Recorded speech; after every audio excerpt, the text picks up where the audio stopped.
Commissioners meeting Wednesday, March 20th. You're at the Cheshire EMS building, and for those that don't know, we travel campus to campus. Majority of the time we are at Delegation Hall, but we do go out to Westmoreland, we do go out to the DOC, we do come here to the EMS building. It's important for the commissioners to see all facilities that we have oversight over. So that's where we are today. And first on the agenda is public comments. Seeing no public except dissent unless they have to know. Okay. Then we have no public comments, elected officials and department heads. I think it would be a courtesy to go around the room and introduce everybody just for the sake of doing so. So I'm Chris Coates, I'm the county administrator. Terry Clark, County Commissioner. Jack Wolfmack, County Commissioner. Bob England, County Commissioner. Chad McCarr, Interim Chief at EMS. Davis Bernstein, Director of Executive Services and Communications with the county. Reverse Sheriff. Cheryl Trombley, Finance Director. Jay Khan, Mayor King. Okay, we're gonna get going. First up is elected officials and department head updates. Doug, do you have anything for us today that's an update form? One that'll be non-public later, but if you want to do that we talked about earlier yesterday. But a quick update, we are pleased to say that we've hired a new kitchen director. Don Nason is leaving after 10 years or so with the county and 14 years total tenure at the jail. And we will be having a goodbye for him next Friday around 3:00. And I'll send that out because I know he has some connections with folks on other campuses. For a change, we will not ask him to bake the traditional goodbye cake that we do. That's a problem. Unless he's sharing his recipe and his frosting recipe, that is one of the best cakes I've ever had. Yes, we've had it many times, but I don't feel like I should do that to him. But I'm not sure I want to force people to eat my cake either. So, But I think thank you. I think that would violate the Constitution somehow. I'm sure there's a provision. yes, Cruel and unusual punishment, I think. yeah. All right, So that's it. I just wanted to let you know about his leaving. And we do have a new person coming on, and I'll send out some information on the goodbye gathering in case anybody can join that. I agree. Kim, anything today? Okay, I'm sure I don't know of anything. Eli, are you here for something? I got a couple of things, yeah. We thought we'd talk about it. I have a couple of things but the first one, the town of Stoddard, they have one entrance of temporary agreement for patrol services for the remainder of the budget year, which ends in June. The contract that I've drafted is similar to what we have with all the other towns, exception that they have to retain their regional prosecution contract until a permanent contract is signed. Are they part of the regional prosecutor? They are. Okay, Stoddard is. that's through the county, it's okay. My understanding they are. Yeah, and it can't just stay that way. Permanently.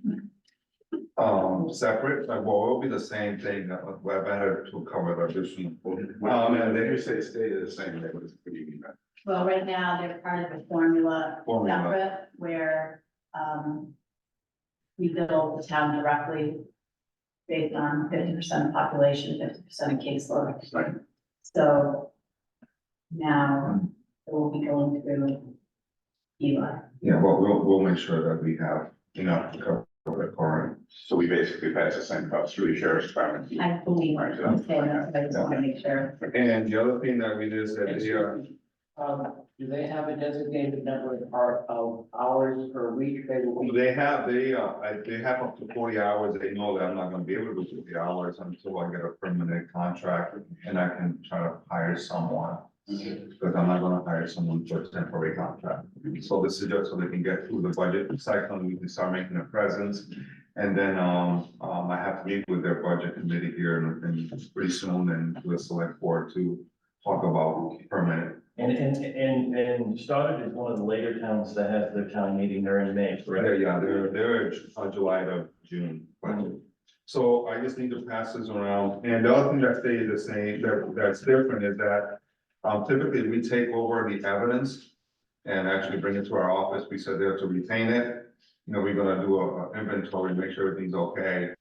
But until we have a permanent, I'm not gonna take responsibility for any evidence, since I might have to turn it back over to them if they choose not to go with permanent, so. I Do you go through it and see what's not needed any longer? Yeah. Okay, learn that this week in the article in the Sentinel, they talked about Winchester and the new chief coming in and having that separate person come in and look through it. Correct. Well, I just need to pass this down, so the commissioners can review it and sign.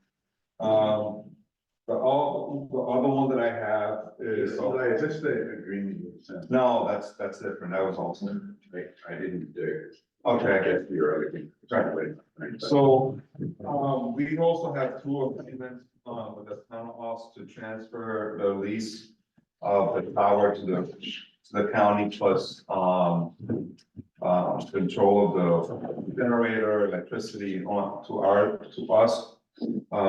So I think I'm gonna ask the commissioners if they are okay for me to sign these agreements, on their behalf versus have it pass it around and to read it, or I'll have Jacqueline look at it, take a peek at them, and then I can sign them. I just wanna be in the minutes that I went through the commission to get that permission versus just signing them myself. That's a good idea. Well, no, I just, some people get, well, didn't have county approval. So this is a very long term, Right. it'll be on the record that. And this came about because of the infrastructure. we're Correct. doing. One is for the transfer of the lease of USL with the town to USL to us. Mhm. And the other one's the transfer of property, basically like the equipment, the generator, stuff like that's already there and from the town to us. So those two are here, if someone wants to read them, or we're gonna, they go on time, on. I will be meetings with the. Okay, Regarding the agreement I drafted. with Karen, with age. Yeah. Alright. So, I guess I'll need a vote on that one, if they're okay with me, signing on their behalf. I did take a look at it. Yeah, so those are these two. We've started coming on board, how many towns is that now that we are having some level of law enforcement? That'll be four Okay. plus the key school district. Mhm. And we're doing it, things, we're doing truancy for the school district. Correct. The other one is, I think you got this by email, Jack, for your signature for the Winchester Tower. Oh, was that a DocuSign? Yeah, DocuSign. Third party? Yeah. Because I wasn't quite sure. So that one is another one is coming around for, us to sign as well, to enter into a lease directly with the Diamond Tower, American Tower, something like that, the name of the company, Diamond, to take over the lease of, for the Winchester Tower. That we have, that's gonna be about $250 a month. I think that was $5,000 a year. So we have to, once the lease is signed, we have to cut a check for $5,000 a year, and then it goes up by 3%. We still, so definitely Toronto, that we need to sign so we can get going on that one. So, and like I said, it went to you, Jack. But what I'm confused is because it does allow us to sign online, but then it also requires us to notarize. Yeah, So, is that the document there? right here, Do you want me to just take a look at it sure, after this meeting when I make? Yeah. okay, all right. So those kind of three going on, we still kind of working with, Fitzwilliam, it's been. We've been struggling with that one, their rate is, it's astronomical, and we're not sure whether we are gonna do that or come up with something different. Last that I have is, the memorial is, the granite is completed. I just need to get the final, approval that it's okay for us to put it between the flags. Chad is gonna work with us and he's gonna allow us to kind of pay as we get the funding. He knows where to find me, he basically said. Can you explain for those that may not know what you're doing? Yeah, so, I sit on the New Hampshire Law Enforcement Memorial, Committee, and, every year we recognize, law enforcement officers that have died in the line of duty, in New Hampshire, with an event in May. Cheshire County has the first recorded line of duty death in the state of New Hampshire, Cheshire County Sheriff Deputy.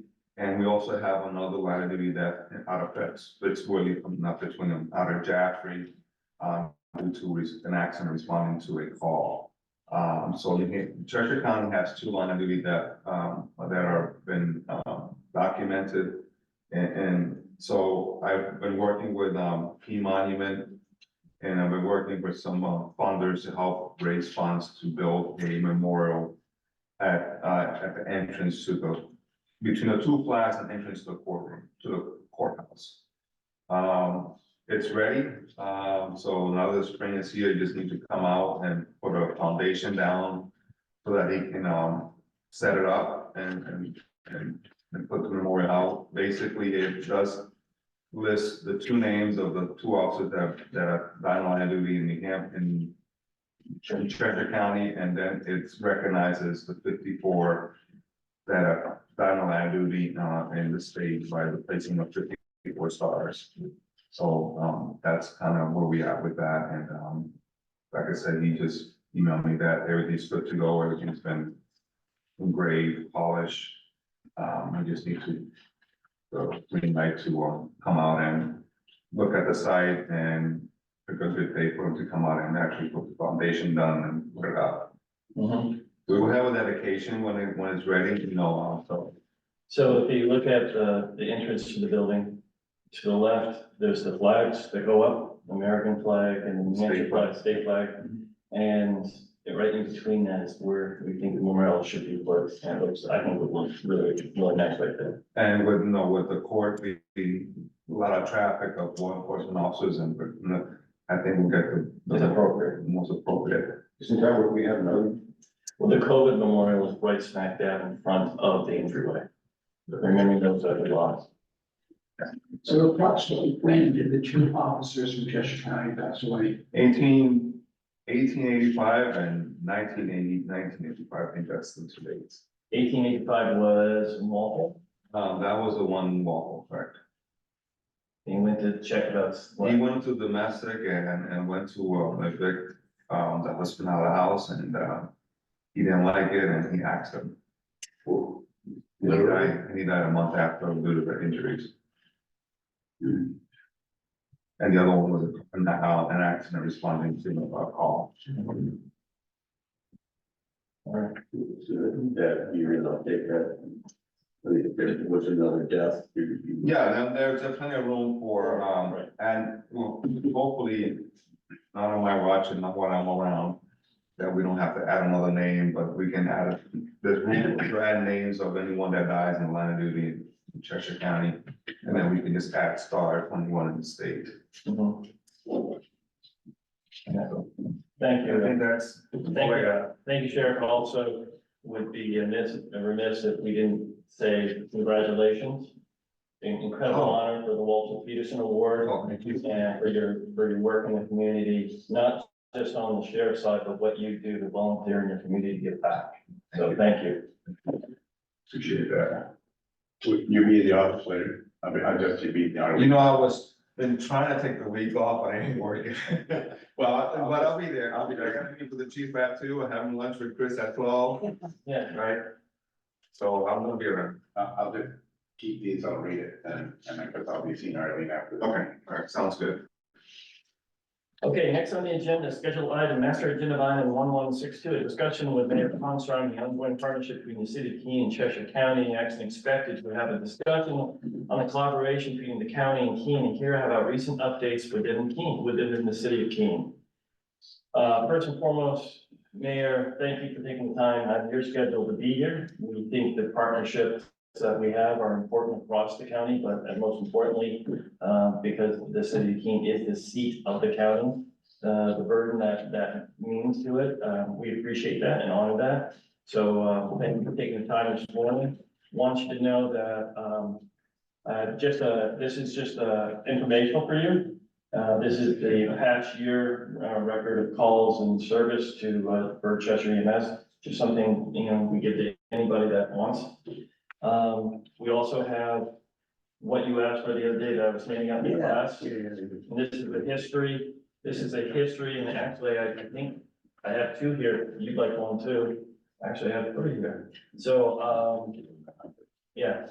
And this is just a history of from 2000 to 2023, the tax system, the valuations, the city, all that, all the way through. But we really tried to highlight the last 2019 to 23. And as you know, this past week, the delegation came together after working with the commissioners and the administration and put through a budget that sees a negative 0.09% increase in taxes to be raised for this year.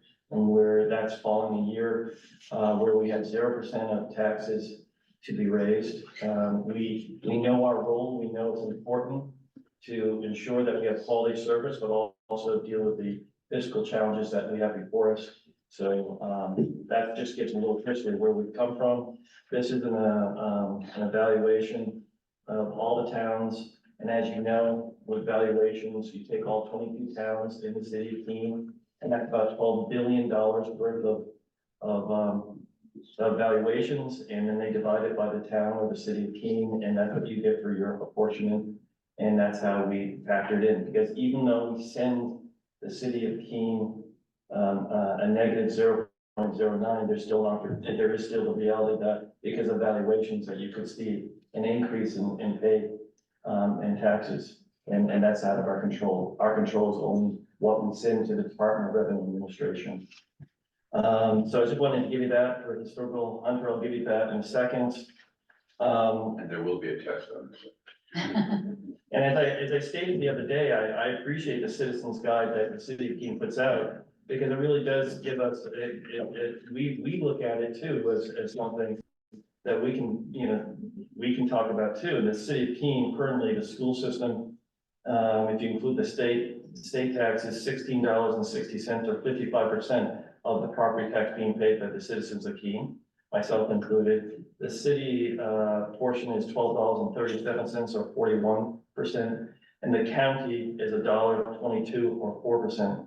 And for a property value of $300,000, the property tax distributed is as follows: $366 goes to Cheshire County, $3,711 goes to the city of Keene, and $4,980 goes to the schools. And so, it's actually a great tool, and we looked at it and say, maybe this is something that we can look at making for the town so they can understand it. And that's something that we're gonna be talking about a little bit later on after your conversation, how to tell our story. So that's where we're at. I don't know if you have some remarks you want to start off with, but I just, there are some partnerships that you may not know about, and at some point I'd like to talk about those too. So, Mayor Khan, thank you. Thank you. I look forward to hearing more about our partnerships. Mhm. But, so, nice to see this group together. Because I only, Never done it before. imagine it. Because I read about it in the Sentinel. Issues that, there are, one of the things that I'm observing, first off, I'm still in my 90-day warranty.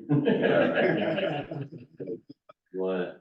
It's rapidly approaching. It is. Warranty rather than probation. Yes, the newness will wear off after that period, right? But actually, there was a plan that I went into 90 days with and what I wanted to accomplish. And then you can see movement down the path, but I don't think I've got any checks in the boxes yet to say done it.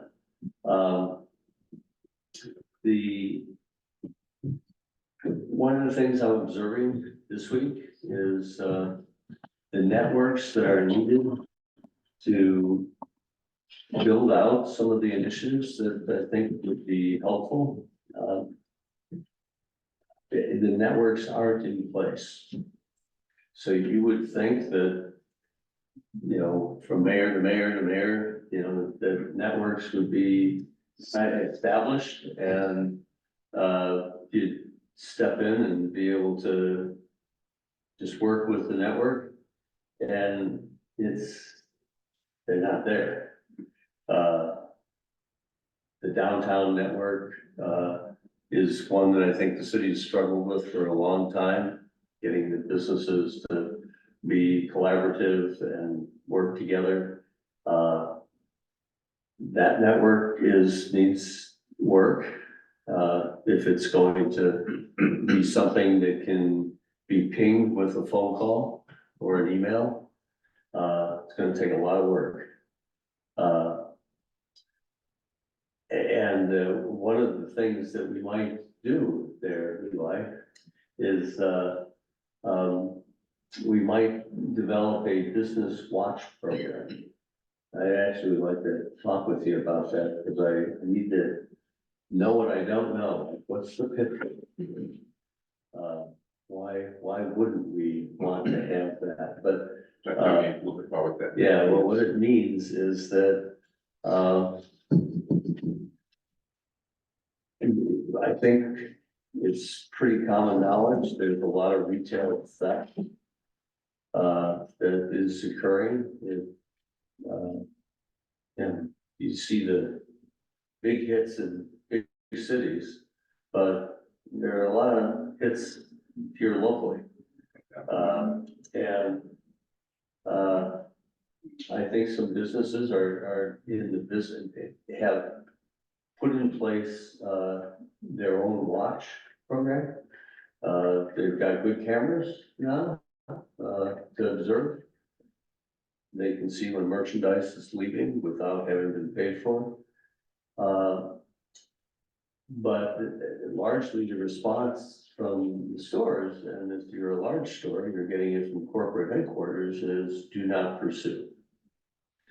And I think citizens are feeling unsafe in that theft is occurring, that they're observing it, that people go into the lots with a cartload of something, and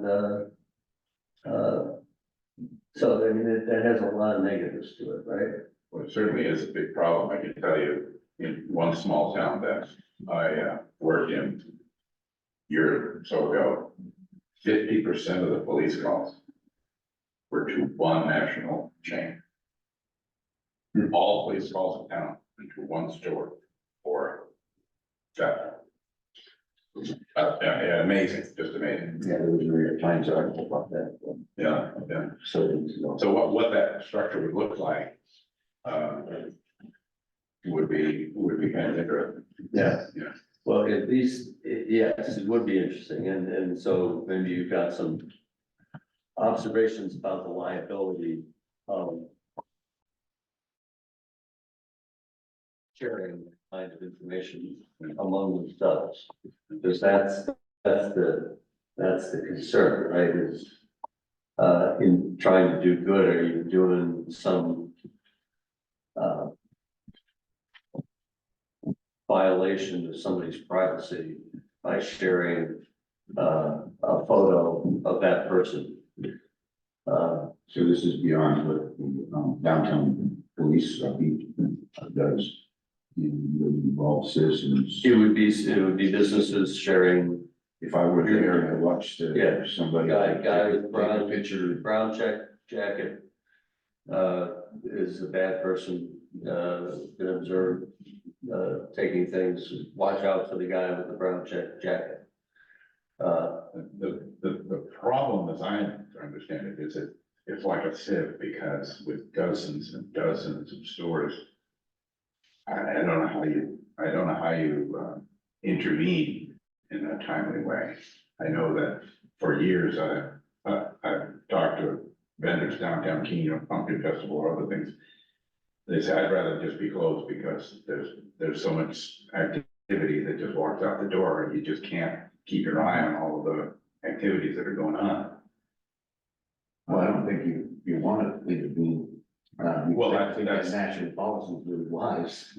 Well, that's the dilemma, how you stop it before it happens, how do you catch it? Or you just kind of shrug your shoulders and say, it's the cost of doing business, we just have to market everything we do sell, as the 20% that we lose.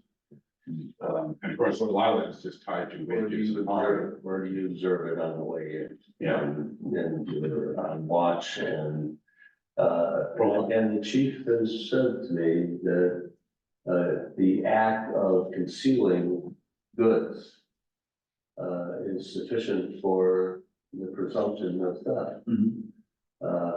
So, you can observe somebody while they're in the store and make the call and, apprehend somebody on suspicion, so.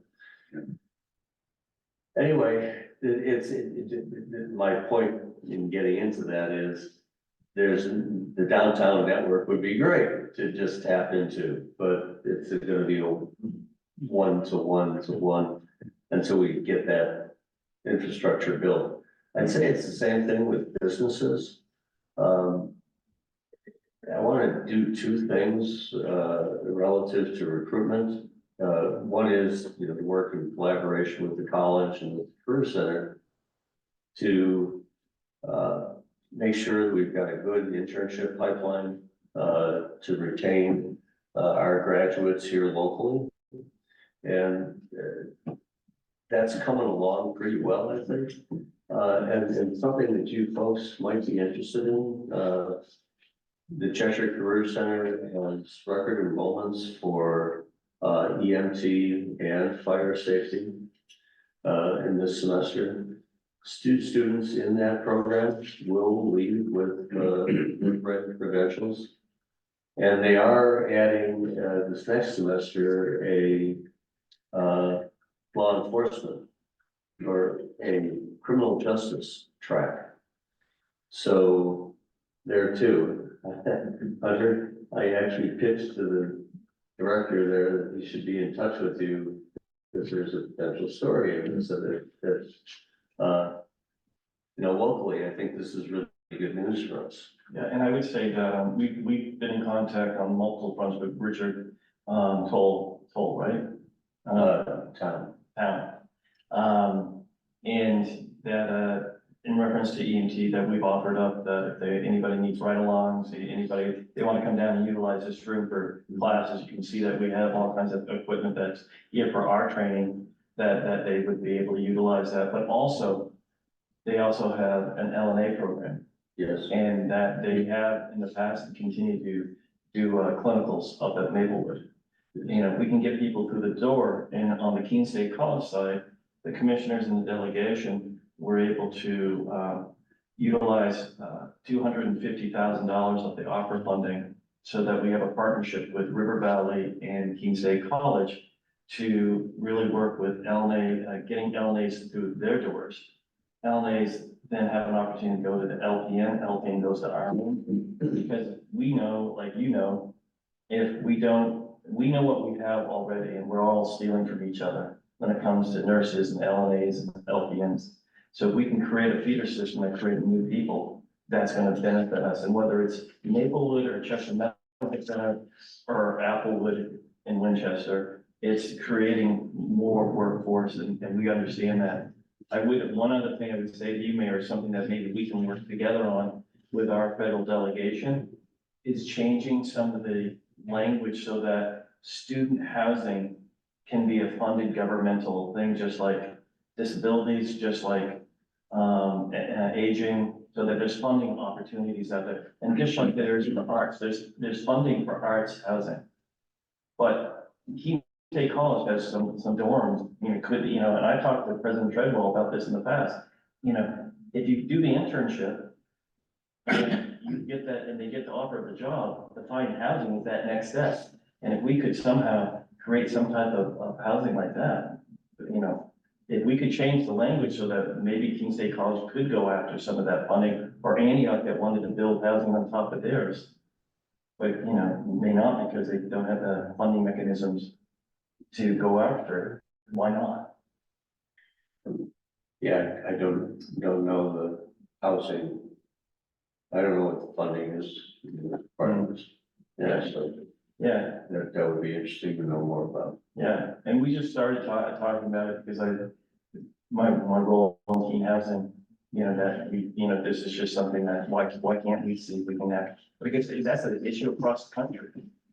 And there's a lot of colleges that, 26% of reduction in student population over the next 5 years for a multitude of reasons, the biggest one being Berkeley.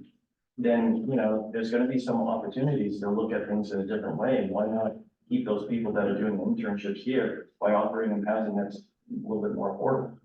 Internship housing is not a problem if they're still within the degree. Right, but after that, if they, could they still do something? It's a different thought. I don't know. Yeah, well, let's talk about it at some point. But the infrastructure that's missing is for the recruitment out of the area. And so I think the chamber has recognized that as well. And, but I'm recognizing it too, that, that's really hard to establish. And so the idea of maybe recreating the business roundtable kinds of things that, past mayors have done 20 years ago, 25 years ago, 30 years ago. Whether it's the dynamic of who's the ownership, or how far removed the ownership or leadership of the organization is. I don't know if that's the dynamic that has caused the breakdown, but again, we haven't built that infrastructure so that the business leaders feel that there's a interrelationship in their recruitment and, attracting people into the region. Last week, we spent some time with Rick Menard of building community in NH. I think that's the right name. And their goal there of Manchester is to create a more integrated, visible network of placing foreign workers and building an integrated approach to housing, language, culturalization, whatever the right term is for that. Because if you look at the population, we've got basically a natural change in the negative, and there's more people dying in the Northeast. You can look at this on a map, we looked at it last week.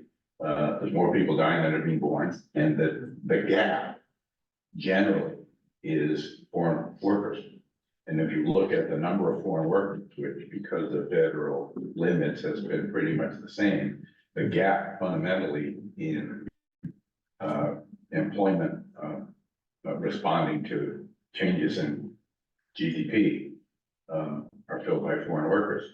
And so our only generational approach to this is to reach out and develop a structure that goes beyond New England to fill the thousands of vacancies. I mean, Cheshire Medical's got 128 vacancies. There's about 1,300 healthcare vacancies just in Cheshire County. There are hundreds, if I remember the statistics, like 300 or 400 manufacturing jobs that are vacant. You're not going to get them from Vermont, Massachusetts, and Maine. So you have to figure out if the birth rate is in the negative, then how are we going to latch on to the only population that's actually been filling employment, which is foreign workers? So how do we make our system more robust to welcome legal immigration in and to give them the keystones that they need to both get a job, get the training, have the housing, and so forth and so on, to integrate into society. So the number of foreign workers that have filled the economic needs of the country has really doubled in the last 8 to 10 years. It's not because we've got our own people, it's the foreign workers that are actually pulling that up. And that's not going to change for another generation. I've read the same articles that he was quoting. Yeah, you can't explain the employment growth by people coming off the sidelines and Right. re-entering the workforce. Right. There's a very significant foreign worker addition, and that's great. Immigration helps, right? Well, only for the last 200 years, it's been essential. But beyond 200 years, it didn't matter so much. Well, I've always thought that, the fleeing of young people is one of our biggest problems. And we might have a problem with births and such, but if you look at it, if the young people aren't staying here, then of course they're not having kids. So, these partnerships, and we've seen them come and go, and they seem to happen when there's some sort of a event or something's hot this month.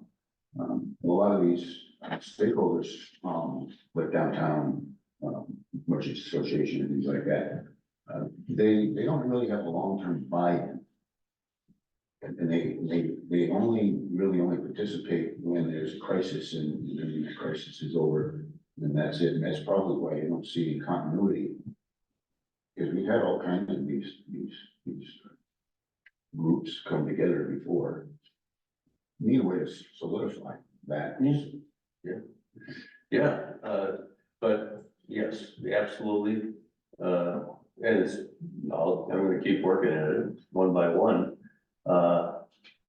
But one of the other elements is the retention of the workers attracted from more distant places, whether it's distant within the country or between countries. Is the affiliations with like people that are like you, right? I mean, we all look for that, right? You've got to be able to feel that there are groups that you can affiliate with, as well as bond. I mean, that's the bonding and the bridging is between groups. So whether it's a young professional group or the Keen India group, but those groups need to be visible and they need to be activated. That's what I want to tap into is, so where are you getting your workforce? What are the positions that are most difficult to hire into? Where are you finding the workers? Where are they coming from? And what kind of infrastructure do we need, human infrastructure, to make this a permanent hire, not just interim, 3 years and I'm off to Boston. Because there's a better milieu of people that I'm looking to bond with. We're in the process now of trying to fill nursing jobs at Maplewood, and we've been involved in a visa program to try to bring in foreign nurses.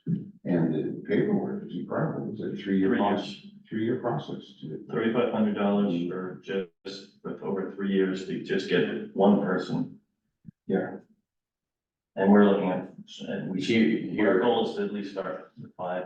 And here is to bring somebody from some other place. And then we haven't found housing. Through legal immigration project. And then we haven't found housing for them. But if we don't start it, Yeah. we'll never get to that third year. And you still have the fact that you have a number of visas that they'll grant in the various categories to let people in. That number's remained fairly constant for decades. Yeah. So we still, obviously, people in Congress still talk about fixing immigration, but they actually ought to do it instead of talking about it, because they've been talking about it for decades. And But this is, battle over it. this is another opportunity where, we could, have the city, join with us too, because if we go down the road that, you know, we've talked with Richard Bernard about, and you were right, it's building communities in New Hampshire. We would look at getting a grant to really take a look at a few questions, and there's probably more than this, but these are just a few that Richard really said we focus on, and this is not the first time, this is what he does. Yeah. You know, so how many employers in the county would want to recruit refugees to fill out, and how many jobs? How many apartments or rental units could be available near those employers and other infrastructure? Which school systems would be best able to accommodate English language learners? And how many refugees could Cheshire County absorb over a 3-year period to have the net positive economic impact? So these are just a few of the questions that we'd like to really have somebody come in and take a look at, and not just jump in head first, but really thoughtfully, pragmatically look at it and walk through it. And if the city of Keene wanted to join us in that endeavor, we would go down that road and just, be on the same page on it. The two biggest needs are really probably healthcare, manufacturing, of course, some normal support services for restaurants and that sort of thing. And I think probably the county is uniquely situated to try to create a structure like that. You're obviously not gonna get any small town to do it, because they don't have the capacity to do it.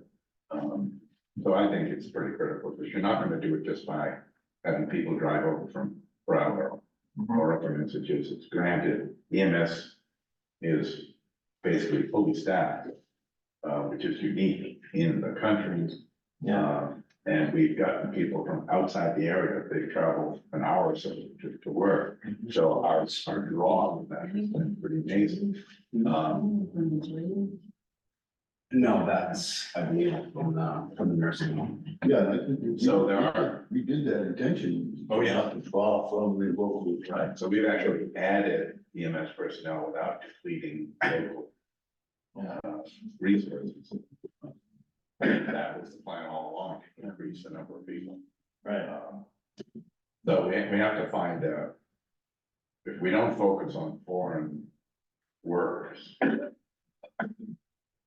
we don't distinguish ourselves from everybody else that's competing, we're never gonna build a healthcare needs. We've been talking about this for 40 years, I keep saying that, because it's true. When I get into healthcare in the 1980s, we were talking about the silver tsunami and how we're gonna make more nurses and make more aides and make it more viable. And as I frequently complain, the state board of nursing and that sort of thing got nothing to really help with that. We have the same archaic regulations around nursing students and training as we did 50 years ago. We need to figure out a new way to manage healthcare workers. Well, it must have happened in the past, because I had a Jamaican nurse when I was born. That accounts for mine.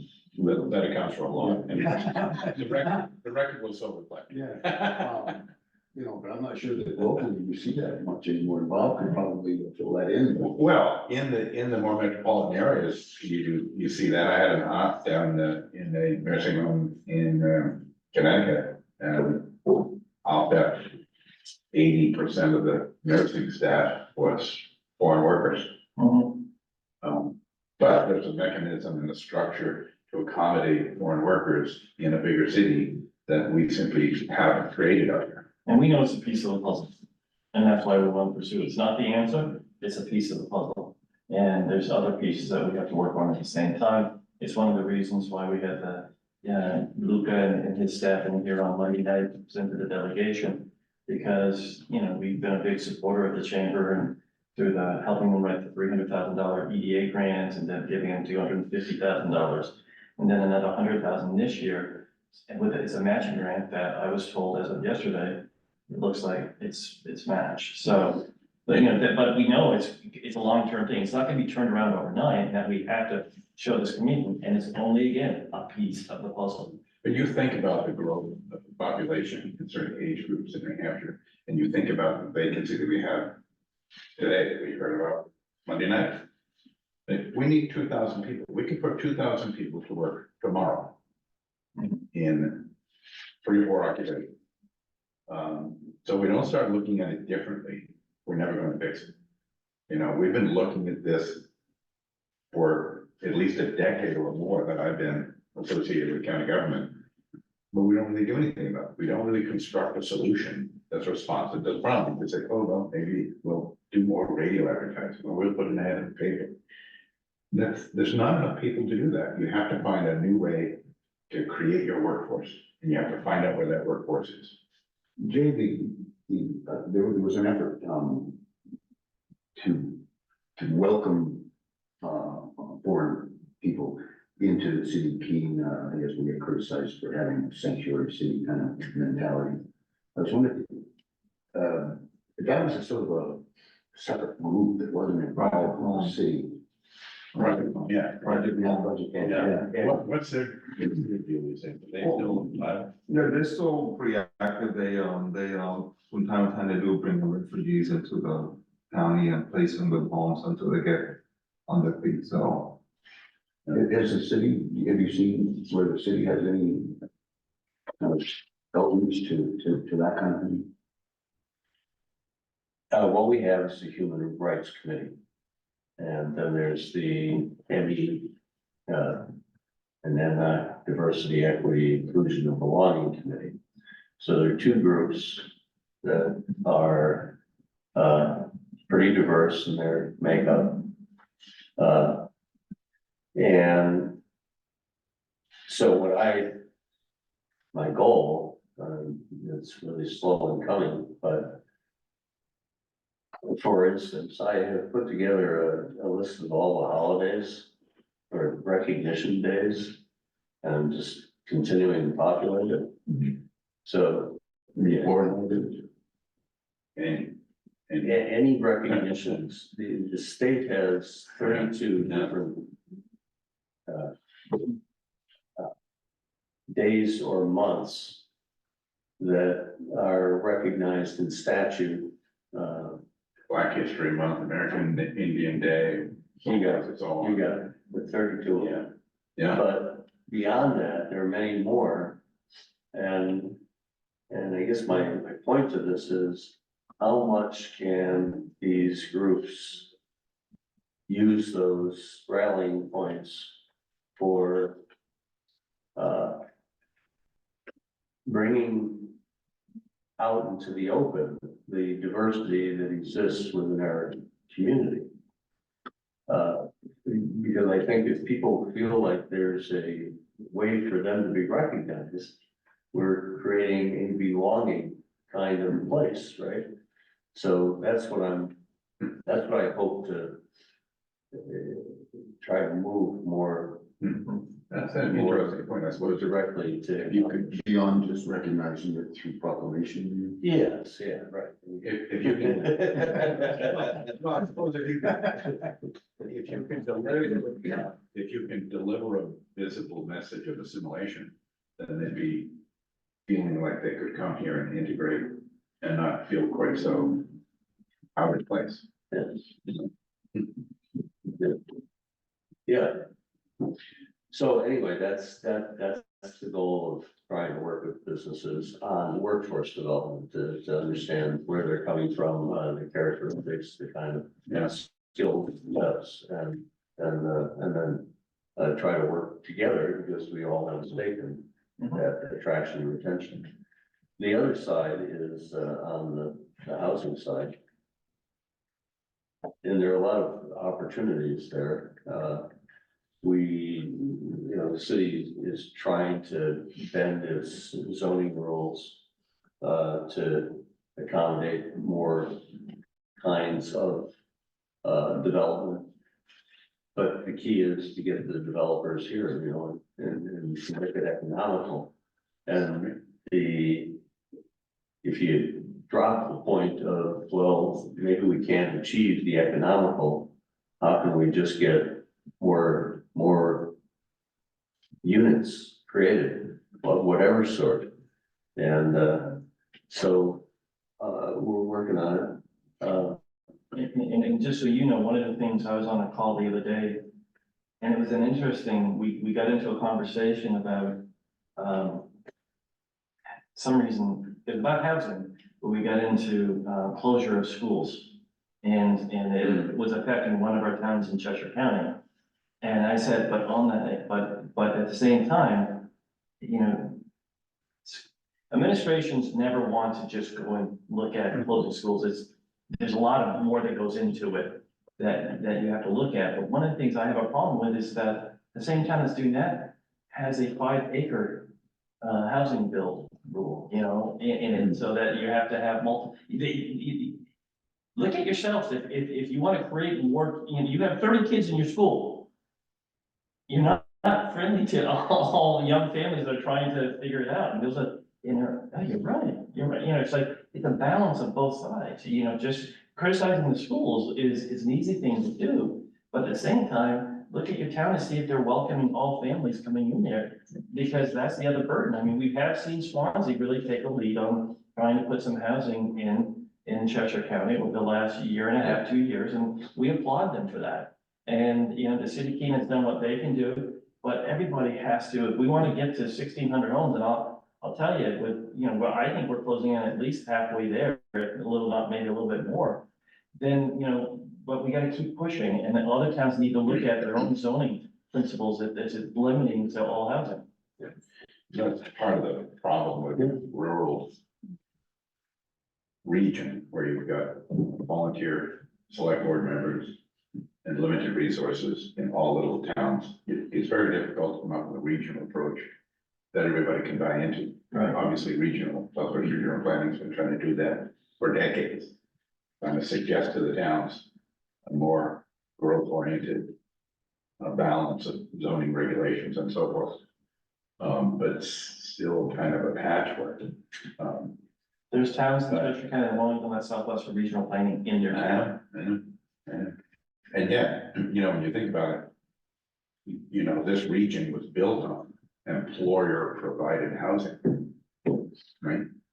The old mills, you know how they got their workers, they build houses, the workers live there. Troy and Harrisville and many others. Yeah, virtually every community from as far as you can. So I always struggle philosophically that now businesses appear to have nothing to do with housing, even if it means they can get their own people. And somehow now the only person that's supposed to be responsible for is government for some reason or other. And We may get there. yeah, Mhm. I mean, I'd like to think I that agree. I'd like to think that the business communities would recognize that the only way that they're gonna get employees to the region is part of an integrated approach to housing and all the other assimilation structures that increase the population and fill jobs. And as long as they sit on the sidelines with respect to housing, the longer they'll have their problems. We may get there. Yeah. We may find a way to get there. That's another reason to have these business conversations is, Right. yeah. It doesn't take a lot to pull together a couple $1 million, and a couple $1 million could be the down payment on $10 million of additional housing. Yeah. That could start to move the needle. And you know, it's just in little pieces. I mean, the county rents 3 or 4 houses now, 3 houses, yeah. 3 houses now. And you know what that allows us to do? Put people in them. And you know what they do? They work for us. And they pay rent. So it's not like it's even a drain on resources. Yeah, and if not, we can't get traveling nurses in here. And others, because other states are doing exactly what we're doing. And we have to compete with what we know is happening out there.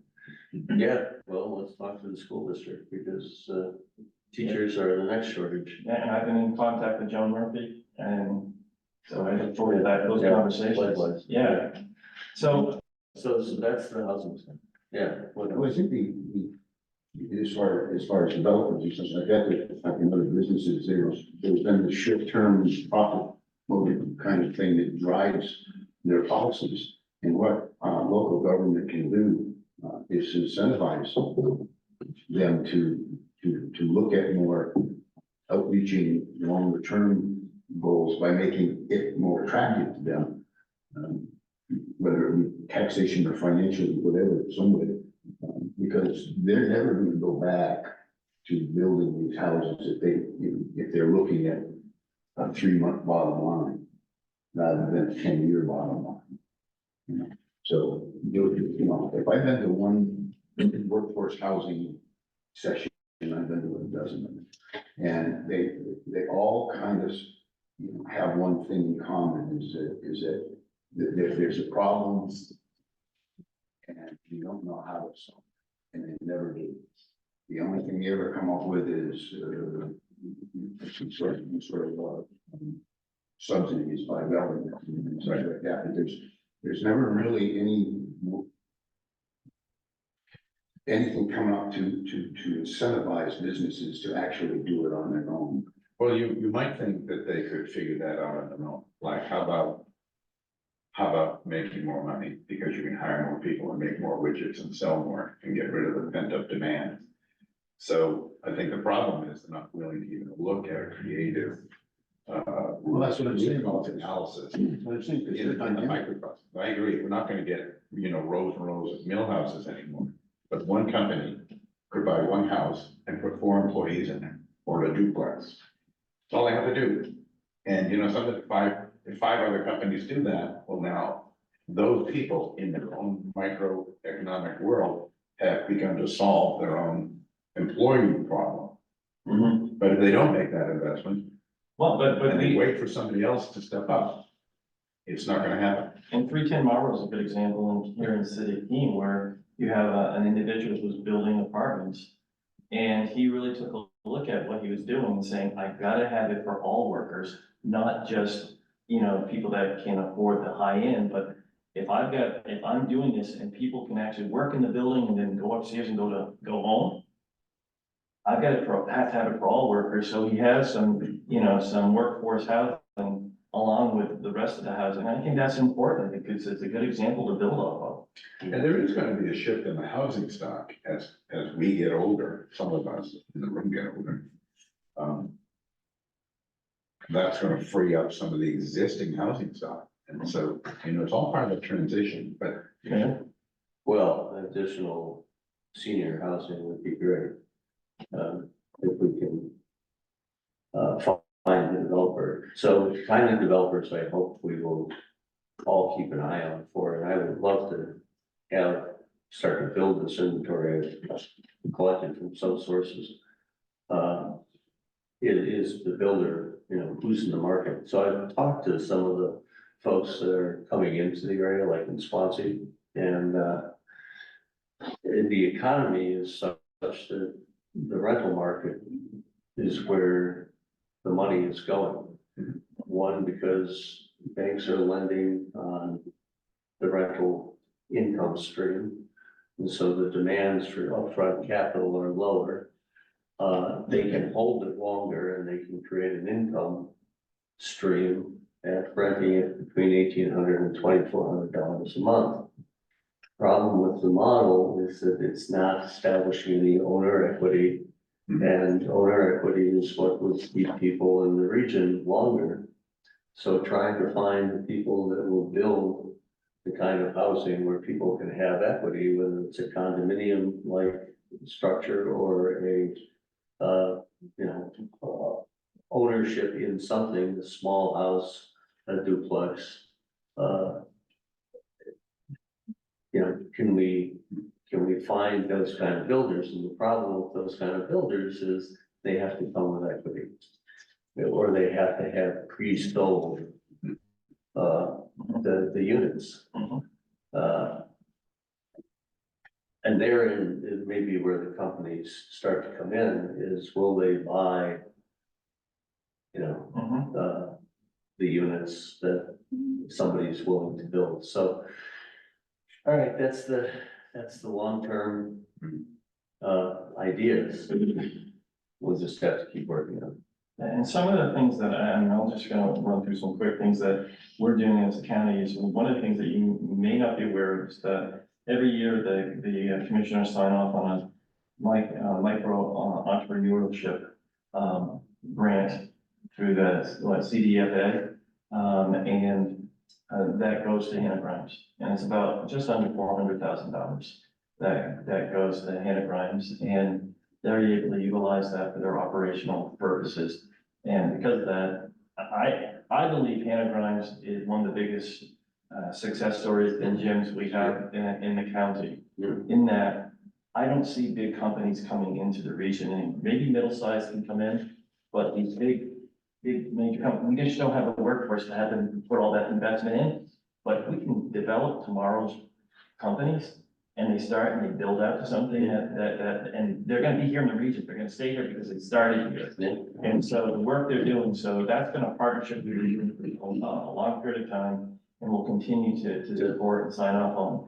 And it has huge ramifications to the city of Keene. It helps them so that they can do the tech, DiTech, what is it, DiTech?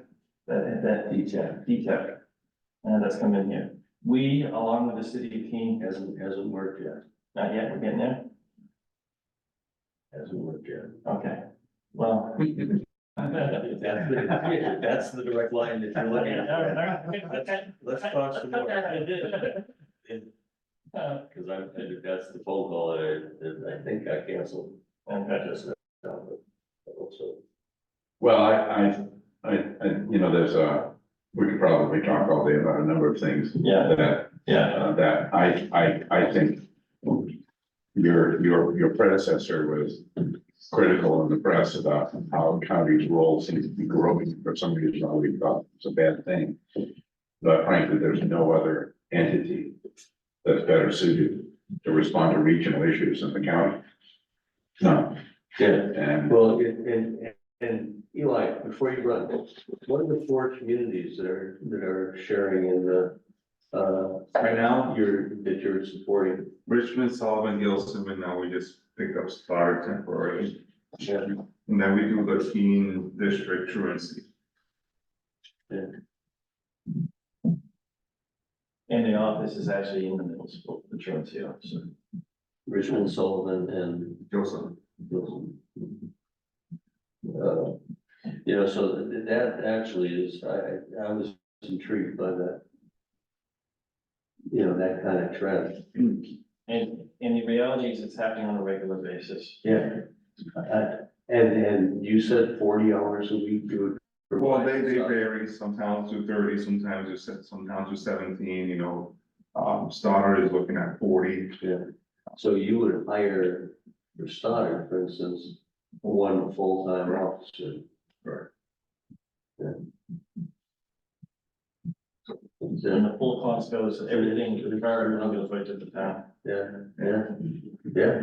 How many deputies are you short right now?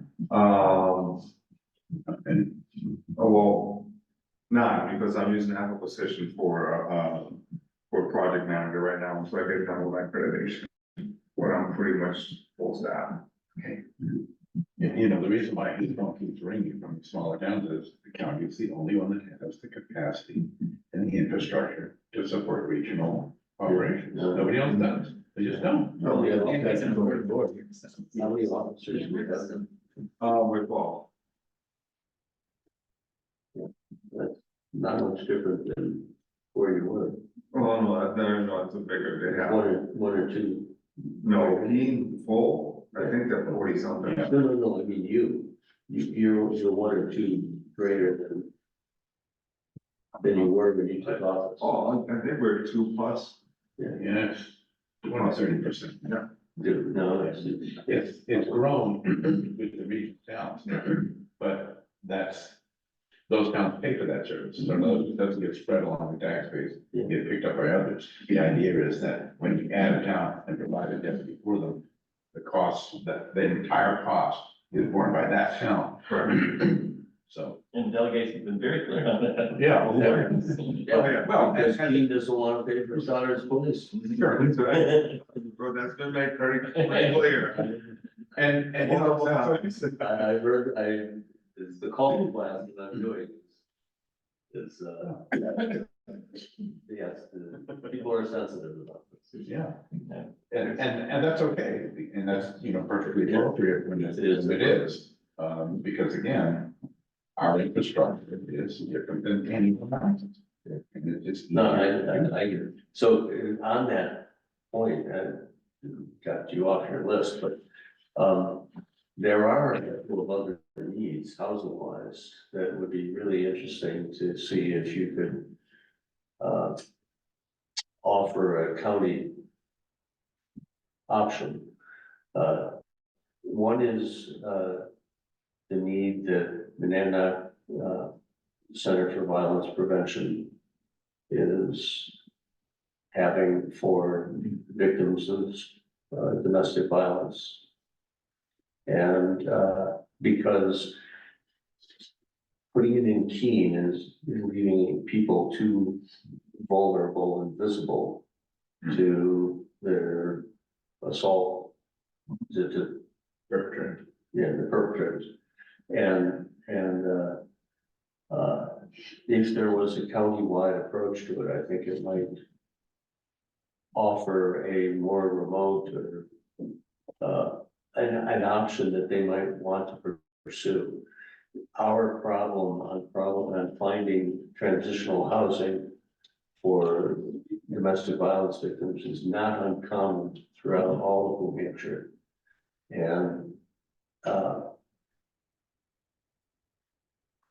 if we could approach this in a more regional manner, we might be, offering something that's needed and unique.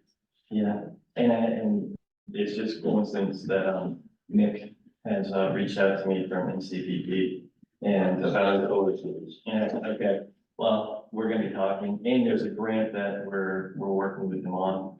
And he, actually a sizable grant that, he and Suzanne came to me to talk about if we could pursue it, and Suzanne talked about it last week, and the commissioners, want to move forward with that, so we're gonna be helping in different ways. Good. I guess it's Aside from, something like an $800,000 grant. Yeah. So it's a lot of money with respect to it would establish a connection with the hospital in terms of triage or placement or something. I can't remember the details around secondary hall.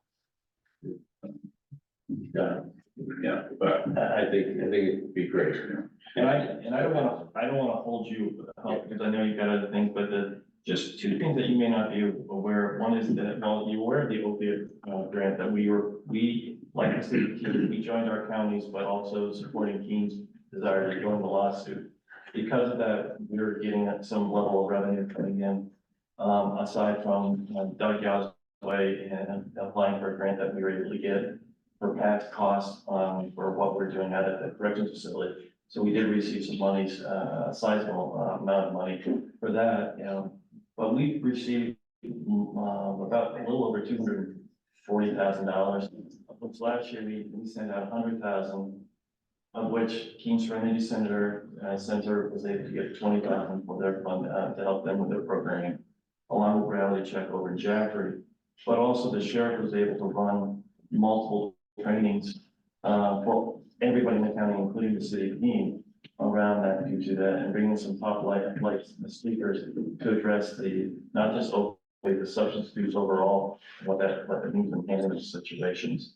So we're gonna continue to do what we can to support our communities in that way. And the last one is, a few years ago, the city of Keene didn't have the ability to do a community development block grant for Tanglewood. And, we stepped in so that Tanglewood could take the next step of ownership. And it was a complicated process, especially around environmental studies and things that needed to be done, but we were able to get that done. And I think it helps. I think people don't realize this is an opportunity to buy something in this day and age that may be a little bit more affordable, that builds them some credibility that then they can, if they choose to, they'll purchase something else down the road and have some, some bit of buying power about it. So That's a great, save, yeah, a local save. yeah, Yeah, we thought it was important. it was important.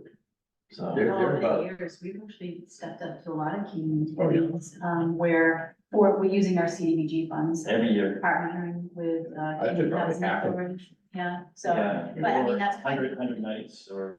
yeah, so when Keene has obviously used theirs, we have the opportunity to let ours be available. If there's no other needs, so worked out well. Yeah, I think actually we did it on Roseland Street. Yeah, the YMCA, I mean, there's so many in the history of. Right. So there's a lot of programming that's going on. There's the handyman program. We've gone into almost, over 30, heading towards 40 houses in Cheshire County, including the city of Keene, where if a person's had a health crisis and can't leave a hospital unless there's some level of upgrade to their home. So we set aside some funding for that. We partnered with Service Link and to do the study, to go in the home and do the study, and then with Southwest Community Service, the Weather Agency, to do the work. And so we've got people returning back home and not going into our nursing home, the rehab, being able to go home and doing rehab there and support from the home. Yeah, that's great. I'll mention the weatherization program. I remember you talking about that. on Yeah. Friday. Yeah. That was a good one. Yeah, and just by the way, the budget that passed this week did increase the monies that we're sending to the city of Keene for juvenile justice. You had a request about a $28,000 increase. And the commissioners, full-time, the second full-time position and the city's paying the other portion of it. And the commissioners and then the delegation passed that. That's actually my 10 o'clock. So, sorry, I must be getting close to that. yes, Yeah, she, we've hired, somebody in the welfare office to, for outreach, homelessness outreach. And the work of that, we have just the highest level of praise for Andy Bohannon and the work he's doing in the city of Keene and all along. The young woman that he's hired in the juvenile justice program. Yeah. What a keeper she seems to Yeah, Alyssa Becker. Yeah. So there's much more we could talk about. We could probably spend another 2 hours Let's here. do it again sometime in a couple months. I think this is really important for you to take the time. We really appreciate it. Yeah, thank you. I appreciate it, dude. Wow, welcome. Back. Yes. Yeah. Sure. Yes. Gerald. Nice to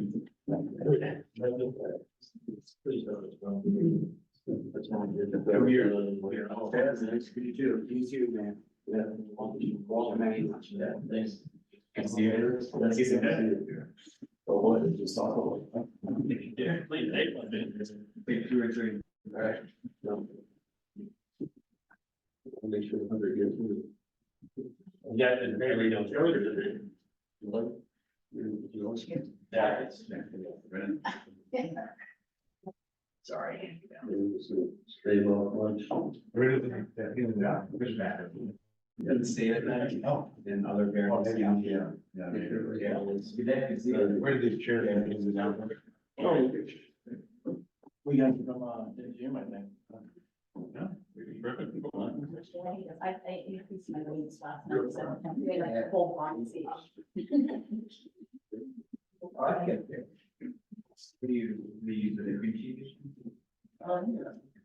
Yeah, I think that. Shoot. No, I. Yeah.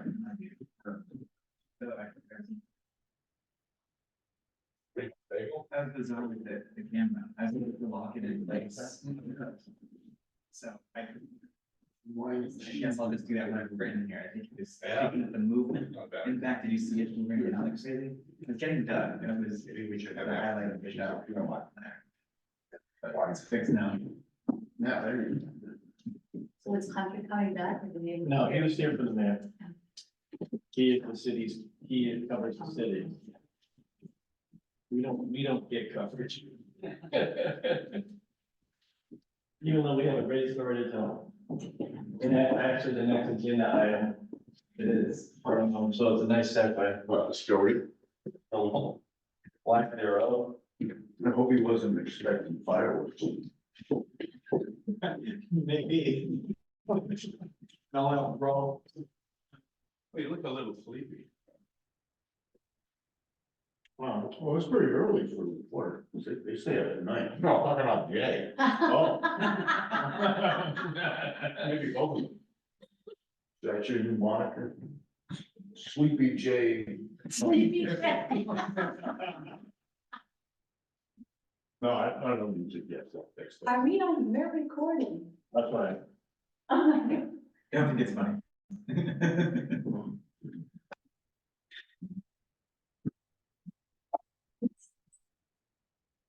But that does lead to the next agenda item, number 1163, education on county services. Both Cheryl and I can speak to this, but actions expect to have a county administrative and finance director explain the services the county provides and do a lower tax rate in the 2024 budget. What we talked about the other day is even prior to what some of the individuals that voted against the budget talked about is, how do we tell our narrative? Now, Davis and I are about a week away from starting the podcast that we've been talking about. We waited long enough for other people to see if they were gonna join us in the podcast, and they're not going to at this point. So I decided to just move ahead. And one of the first things we want to do, and Cheryl isn't aware of this because we talked about it yesterday, Davis and I, is that a 101, on finance, on just talk about, how taxes and we go through it. So that it's on our website, so people can go there if they choose to, or they can utilize it however. But it's just something that we talk about, but we start telling a narrative. But then we start talking about, we've done this, Jack, you've done this 100 times, to the point, I've heard stories where that people don't even show up that are still selectmen, but we've had presentations where we brought speakers in for all the towns, we've invited all the towns. And we had maybe 6 individuals, Yeah, which, show up. So how do we, do that narrative? And really tell the story, to our communities. And so do we again, invite everybody, and that's gonna be happening on some levels with the city in the delegation meeting they're gonna be having on the 26th. At Heberton Hall, where they invite everybody together, but that's usually very controlled around, the New Hampshire Mutual Aid comes in and, not mutual aid, municipal services, comes in and they do their thing. So, do we do a regional thing and invite people in? Do we do, or the delegation type thing, do we do a regional? So we have like 4 towns and we say, we're gonna meet here and you all can come here. Or do we just pick a few towns to start off with and just go out and just present to them, ask them and present them and just talk about, now that they've had elections, go out there, go to Winchester and say, we'd like to get on the agenda and like to come out to you and talk about, where we are as a county, and then talk about the funding, talk about other things. And then move on, at least, so we can do it in multiple ways. And I know that Dan's on vacation this week, so I know that we'll be on the radio at some point about the budget, because he always reaches out to us, but how do we tell the narrative? How do we tell the story? And Let me ask a rhetorical question perhaps, okay, because this is something that Cheryl certainly, as we've been talking about this for 20 years. yeah,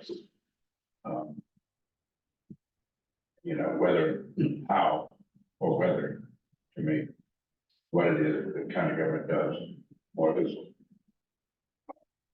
or more attractive, because Well, more it's not like it's, people want it's to not hear. like it's not like it's.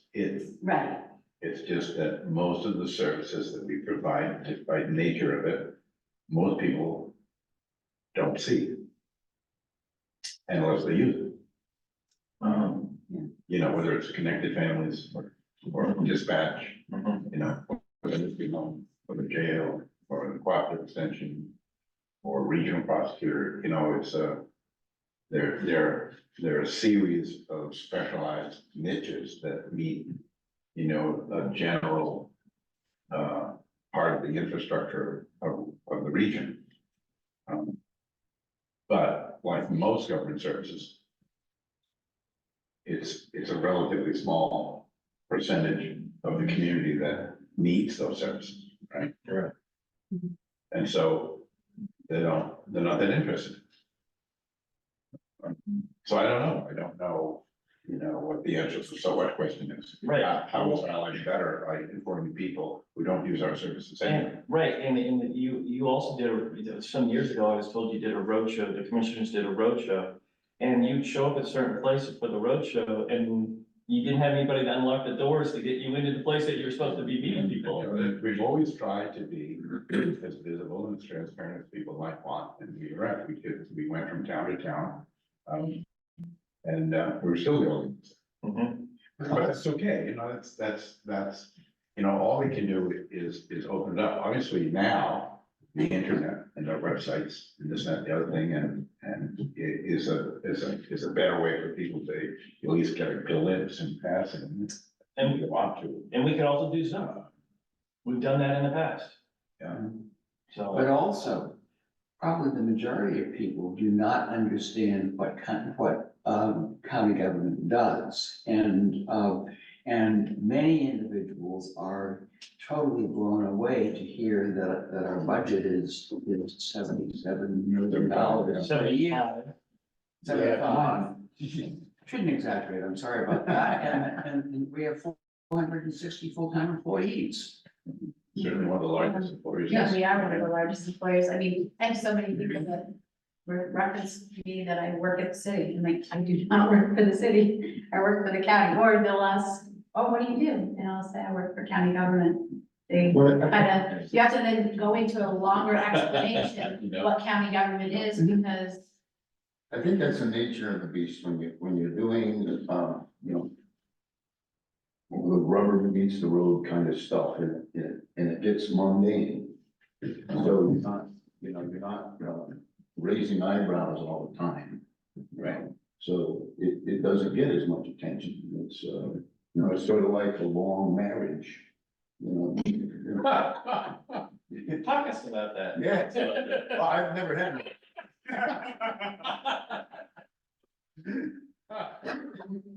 So, in a sense, I think it's a compliment Oh, yeah. that people really don't know much about what we do because what we're doing is going along fine, you know. We've always been willing to tell anybody anything they want to know at any time about whatever we're doing. And the thing is, it's just not, you know, local government, town level, when it affects everything, you know, it's just more visible. It's always fascinating to me because when I go out to the Lions Club, the Rotary, the Kiwanis, whatever it may be. And I talk about 14 departments and they're thinking it's 3 or 4. Right. And some of the things that we're getting into and how we go about things and how we fund things and how we look at, you know, being fiscally responsible, how we look at projects, whatever it may, they're like, we had no idea. This is, so they asked me back again and they asked me back again because, you know, because now it's interesting to them. They want to know more about it. And I just think, I agree that sometimes when you do this, I mean, we got praise, not just from the delegation the other night, but from our own staff that were there about the presentations we did. They thought it was incredibly informative in that they couldn't believe that, you know, and even when some of the things that we were asked about, Connected Families New Hampshire or whatever it is, to get updates on some of those programs, because they get focused on their department and to hear other things that are going on. So it was really worthwhile. And even though I always open up to each department during department head meetings to talk about their departments if they choose to, it was just, they really thought, but we also had some delegation members that said, thank you. You know, they were also thankful that we didn't add the last one in because they were tired. Sorry. Yeah. Now, I mean, I know that this is probably way too late but so National County Government Month is held each April. And this is on NACO's, it says it's the annual celebration of county government since 1991. NACO has encouraged counties to actively promote county roles and responsibilities in serving residents. Counties can schedule activities anytime during the month. It's an excellent opportunity for your county to highlight effective or innovative county programs and raise public awareness or services provided to the community. Is it too late to get something together for the? Do we have a towards the Hallmark end? card? I mean, we could, what's that? Do we have a Well, Hallmark card? think of the document that you already have, which is the annual report. But I'm just saying, would we do something at County Hall? Or could, or ought to. I think there's multiple ways that we need to take a look at this. And I think we've started the process over the last multiple years. And you were doing some of it, you know, before I started doing some of it. And that is that we just need to continue to have the opportunity on everything. It's telling our stories about running for office. You just don't put yard signs up. You gotta letter to editors, you gotta go door to door, you gotta do coffees with other people. Well, it's the same thing here. We've got to look at it in so many different levels, whether it's through a podcast, whether it's through meeting with towns, whether it's through the annual report, whatever it may be, but we got to do all of it.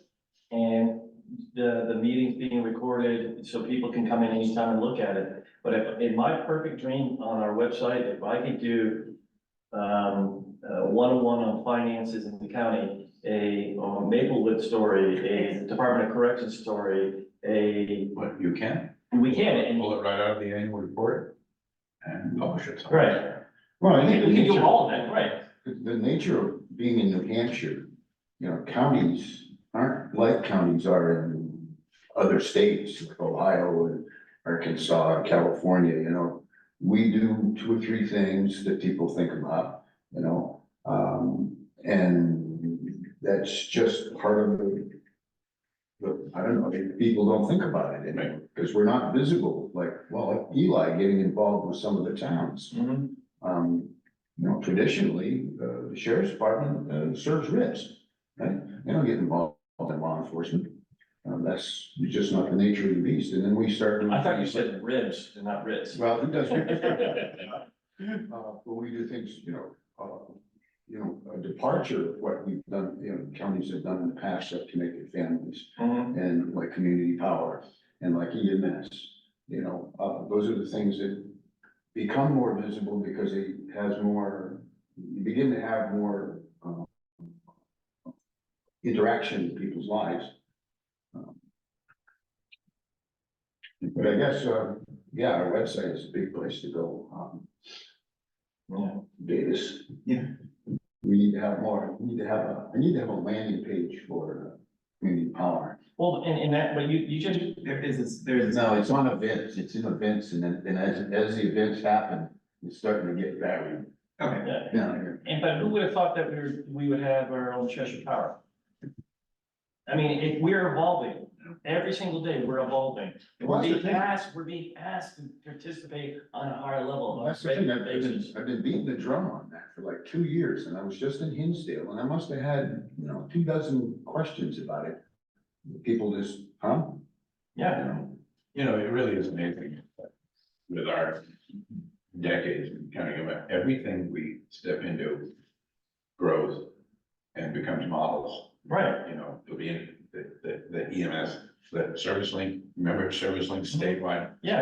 It was our project, Yeah, there's Yeah, our our project. pilot project. So the state said this Yeah. worked. We had nurses in our nursing home that used to go in and evaluate the residents in all the different facilities in order to determine if they were eligible for nursing home care. Yeah. And We created that and then gave it to the state. And then any region that suffered, with our organization, they'd call us up and say, you will help out, straighten out the service link in this other part of the state. Let's just say we did. And we had the first drug court, mental health court in the state, Yeah. Well, I think, almost 18 years ago, when no one else was doing it. well, I think it's a good example of, you can get anything done as long as you don't care who gets the credit. Right, right. We really don't care. You don't care. But that's all right, pilot out, same sort of thing. Yeah. Yeah, so it just goes. And when I tell people that, like around the nursing home, that we don't just have our nursing home, we pay for all individuals are level of, who have qualified for Medicaid, who are in nursing home related situations. Anywhere. Yeah, anywhere that are from Cheshire County. So we, maybe that we have the ability to have 150 a year, but we're paying for about 270 individuals right now currently, so. So, it's just It's one of those things that we're gonna continue to attack it on different fronts, and it's just something that maybe we put under our discussion of ongoing, how do we tell our story? So, Chris, that document you created for the class last week mhm, with just the individual departments. Yeah. I think that's even just a start on the website. yeah, Here's what we have, here's what they do, really briefly, so you can kind of learn about it. You guys are great at explaining what the county government does at the executive committee meetings and the delegation meetings. I thought it was fantastic on Monday night. You tell a good story. I had to teach at Keene State College last week. And Elizabeth was there talking about the city and then around the county, because the city's obvious, it's here, but the county it's fun, it's actually fun to go in and tell the story when you have the opportunity to, because it's easy. It's easy, so I'm gonna keep moving on. Master agenda item number 1164, intern chief of Cheshire EMS. Jeff Murr is here to give us an update on Cheshire EMS operations. Jack. Oh, thank you, Chris. So our base thing is purchasing a new to us, I should say, intercept vehicle from the one that we lost due to a deer strike last December. We were searching around and the town of Swansea, their fire department had, GMC Yukon available that they're not using. So we finally got them the invoice and the bill of sale because they were able to get their title recovered from the state, or they lost their title. So they had to get a new one from the state. That's come in. We received the paperwork on that. And Chris and I want to bring it forward to you gentlemen to approve so we move forward and. that's got some racks in the back already, doesn't it? I believe so, yes. Yeah. We've checked it out and that would have our needs with very little. What did they use it for? It was for the fire department, it's one of their command vehicles. What year vehicle was it? It is a 2013 GMC Yukon XL. In good condition. Yes. Yeah, doesn't go. So One of the only vehicles that could fit in their station, I mean. True. So it does have some minor rust that needs to be repaired and then made up to be a Cheshire County vehicle. They had said, they had asked for a little bit more than what we settled on the 10,000. And you did also need to remember, we are requesting 10,000, but we did get payment of about 4,800 from Primex, for the old vehicle. So we'll have some build out costs. A little bit, but we've saved a lot of the light package and other equipment from the original squad. Yeah. So For did we that. lose money on Yeah, that? but can I just go back 1 second? We hit a deer in the city of Keene. The deer hit us. We did, yeah, the deer. Well, why didn't we The bring that deer up? hit us in the city of Keene, not in the backwoods of Spofford or Stoddard or Westmoreland or someplace that we thought we would. It was on the city of Keene, Just by the. on West Street of all places. Route 9, Cheshire Rail Trail came down, deer came in, hit the front quarter panel and I'm still sad, I'm still mourning that. someone grabbed it. You gotta put so much effort into restoring. Right. I do apologize for that. I wish that we could have They told- resurrected they it told- again, but Primex was like, no. Sorry. So, but yeah, because we took that from the sheriff's department, about $5,500 in repairs into it. And then about 8,000 for the aluminum equipment rack in the back and then. Which you still have. Lights and stuff. So, no, we got what, a little less than $4,500. But, it was a handy, Just an and it worked, at least for a while, so. Yeah. And that's the biggest reason that we want to continue with that intercept process and system is, one, we're moving into our detail or the availability of details, whether it's at the Cheshire County Fairgrounds, different high schools, and certainly this fall with football and scholastic sports. We need the vehicles, one for backups as, a vehicle has to go for an oil change and preventative maintenance, along with, we're gonna bring in a crew to do a special long distance call like we had over the weekend. of, intubated, ventilated, mechanically ventilated patient going up to Androscoggin in Berlin, Wow, under guard. really? Yeah, and then, Intubated under guard. yes, I found, when the captain told me that, I was like, it seems a bit redundant, but that's their call. And then we actually brought another patient back from Androscoggin to Cheshire Medical Center. They basically did a patient swap. Yeah. From the sounds of it.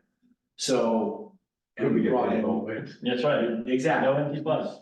yeah, I was happy to hear that. I Way knew to get a that little- So is Androscoggin part of the Dermatology network? that I do not know because I've been there once and that was last year for Yeah, a They family. might be part of that. But that's what we're facing is the long distances and having this intercept vehicle will help free up another transporting unit for those special details, for those special calls.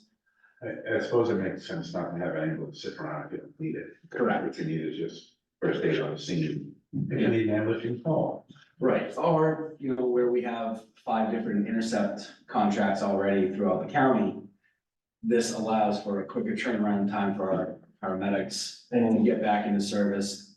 And if we get canceled en route, that medic is now available again. And we're freeing up that Is transport. it 5 or 6? 5 or 6 what? Intercept. Is it coming? Meaning, does that Counts. make you, 1, 2, 3, oh, oh, 5, and then the city of Keene has 5 that at any time we could be. You're right, I'm sorry, it So is it's 6. 6, so it's 11 in They're theory. the city of Keene and their contracts as well. So one way or another, we're backing up 11 communities for paramedic industry. We're pretty much in Primary 18. Yeah, we're a total of 18, possibly 19 communities currently with, if you look at, we're in every community, if you look at it across the board. If you're just looking at 911s, 18 communities where we have some level of relationship with, whether it's direct contract, primary, as primary or intercept slash backup. You know, it's just another example of where county government is the only entity that has the capacity to do that. Correct. There's gonna be no other plan, no other option. And that's, as you all know, that's one of the main reasons that the county EMS was stood up was there was a large need in this area. And as we're seeing, you know, throughout New Hampshire, especially rural New Hampshire, of this is the model that's going to go. Listen to Cheryl and yourselves talk about all the other startup models that you've done over the years and how the state has taken it. I was struck, I'm like, yep, that's gonna be EMS here in another 5 years or so, because that's where we need to go. We need to be that hybrid model of a municipal backed, but have some oversight from or overlay from a private ambulance to make sure that we're being financially responsible with our budgets and moving it forward, but more to the point of providing that service to our citizens. So how long is the retrofit for this? Once we receive it, we should have it in service in about a month and a half. Have you reached out? The lights need to be changed out. So you take the lights that we have and have you reached out to Southwest Mutual Aid? Yes, Captain Cummings, who is our fleet manager, has spearheaded that, has it all set up, so, and he spoke at our meeting last night, our department meeting, that once we get it in hand, within a month and a half, it will be set and done. So he's reached out to Southwest Mutual Aid, he's reached out to different, mechanics and auto body vendors to get everything lined up and ready to go once we have it in hand. You, if you have any trouble with auto body stuff, reach out to the same guy that repainted Walton's. Again, Captain Cummings has been spearheading that and doing a very good job. Okay, what else? So one EMS week is coming up at the beginning of May. I'd like to discuss at some point some sort of trinket or something to give to the employees for that. We don't get recognized enough, or at least I haven't seen it that much over the last quarter century. So I'd like to be able to start doing that more and more as we move forward, and I understand more of the budget process and the pre-planning that goes into it. But it's just something that says Cheshire County EMS that is not a uniform part, or whether it's, and I'll look into what it could be as far as a small pull bag or just something that would be useful for the. We're open to options if you, Yeah, you have any thoughts, okay? work with your leadership team and come back with some ideas. I just wanted to kind of put that out there of, going along with the recognitions of county And government. we should, I would think, be able to maybe, put together an order page as, all that acknowledges people or. Which I think you could work with other people in your department to help create that. Yes.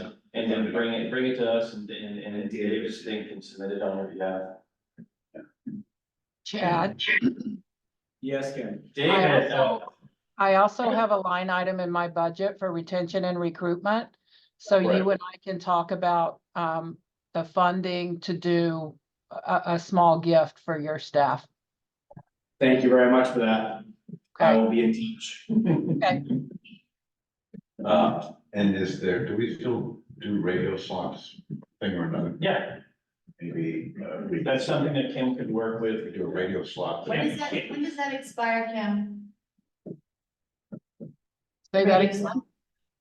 When do the radio slots expire? The radio spots are not gonna expire. What we did away with was the digital marketing as of our Okay. new budget year, but we're gonna continue with the radio spots. So we can do a specific radio spot for the month of May. Just, with whoever saying thank you to all of our first responders, blah, blah, blah. And I'll work with you on that too, Chad. Okay. If it worked within the time frame to be able to acknowledge the EMS workers, Cheshire EMS, and their 2,000 responses to emergencies, whatever that number is, and the 45 employees. In half a year. In half a year, and really use the time slot to be able to educate people in a very short period of time, how busy we are, how many people we've got, what success we've had in fully staffed. Absolutely. And I mean, that is- what, it's the commitment of those individuals that make us more successful than any EMS. It's all those guys over there, and it's Yeah, not, yeah. not me. It's everybody. You know, it is a profound recognition most people won't appreciate to be fully staffed. It is almost unique in the country. If you look at the statistics on Yes. EMS vacancies. Oh, yeah, absolutely. And it's a great story to tell that, we were able to do what we did in a very short period of time. Yeah. And to get it to a point where we now are accepting applications and filing them or putting them into per diem because the full-time positions are 100% full. It's not the norm. You'd have to go a long way to find any entity that's actually building up a waiting list of people who want to work. Right. Yeah. And that's what. I mean, that's an amazing victory. That's what our recruiting drive with Kim did through social media and other outlets to really bring people to this area. And to that point, your discussion on the housing market and everything else, yeah, that's the biggest issue that my crews that are new to the area are finding is there's no housing available that they can afford Yeah. and the like, so, or it's just not there. I know Kim has helped out a little bit with some direction there, but a better infrastructure for that would certainly help. I just don't see until the pricing changes, on purchasing. And then maybe that will help the stock go up and the rents are still high. Yeah. I mean, They're getting higher. They're getting higher, right? And so I don't know how to work with that unless we continue just to do whatever we can to help support build out of housing. But at the same time, the market, I saw some houses that just came on and then I drove by them and it's like, you're asking this? Yeah. Really? And, Throughout COVID hasn't helped Yeah. anything to that. Last piece is we are looking to plan a swearing in for Wednesday, June 5th. All right, this would be after I would assume the full role of chief. And we'll have our 2 deputies fully in place and done by then. And be set for a proper swearing in for our professional department. Originally, we had put the time at around 11 o'clock. Obviously, I don't think that would work because it's a Wednesday and, We're flexible. but I wanted to bring it up if. So Is a Wednesday because of us?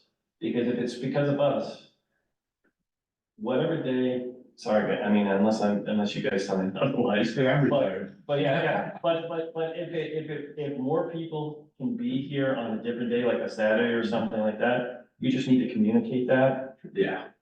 Okay. Yeah, let's work, let's try that. That was a tentative date, because yes, it was, well, the commissioners all come together in the morning and we could have like a lunch, light lunch type of thing. Well, that's the key, is you serve for lunch. Correct. Doesn't have to be light either.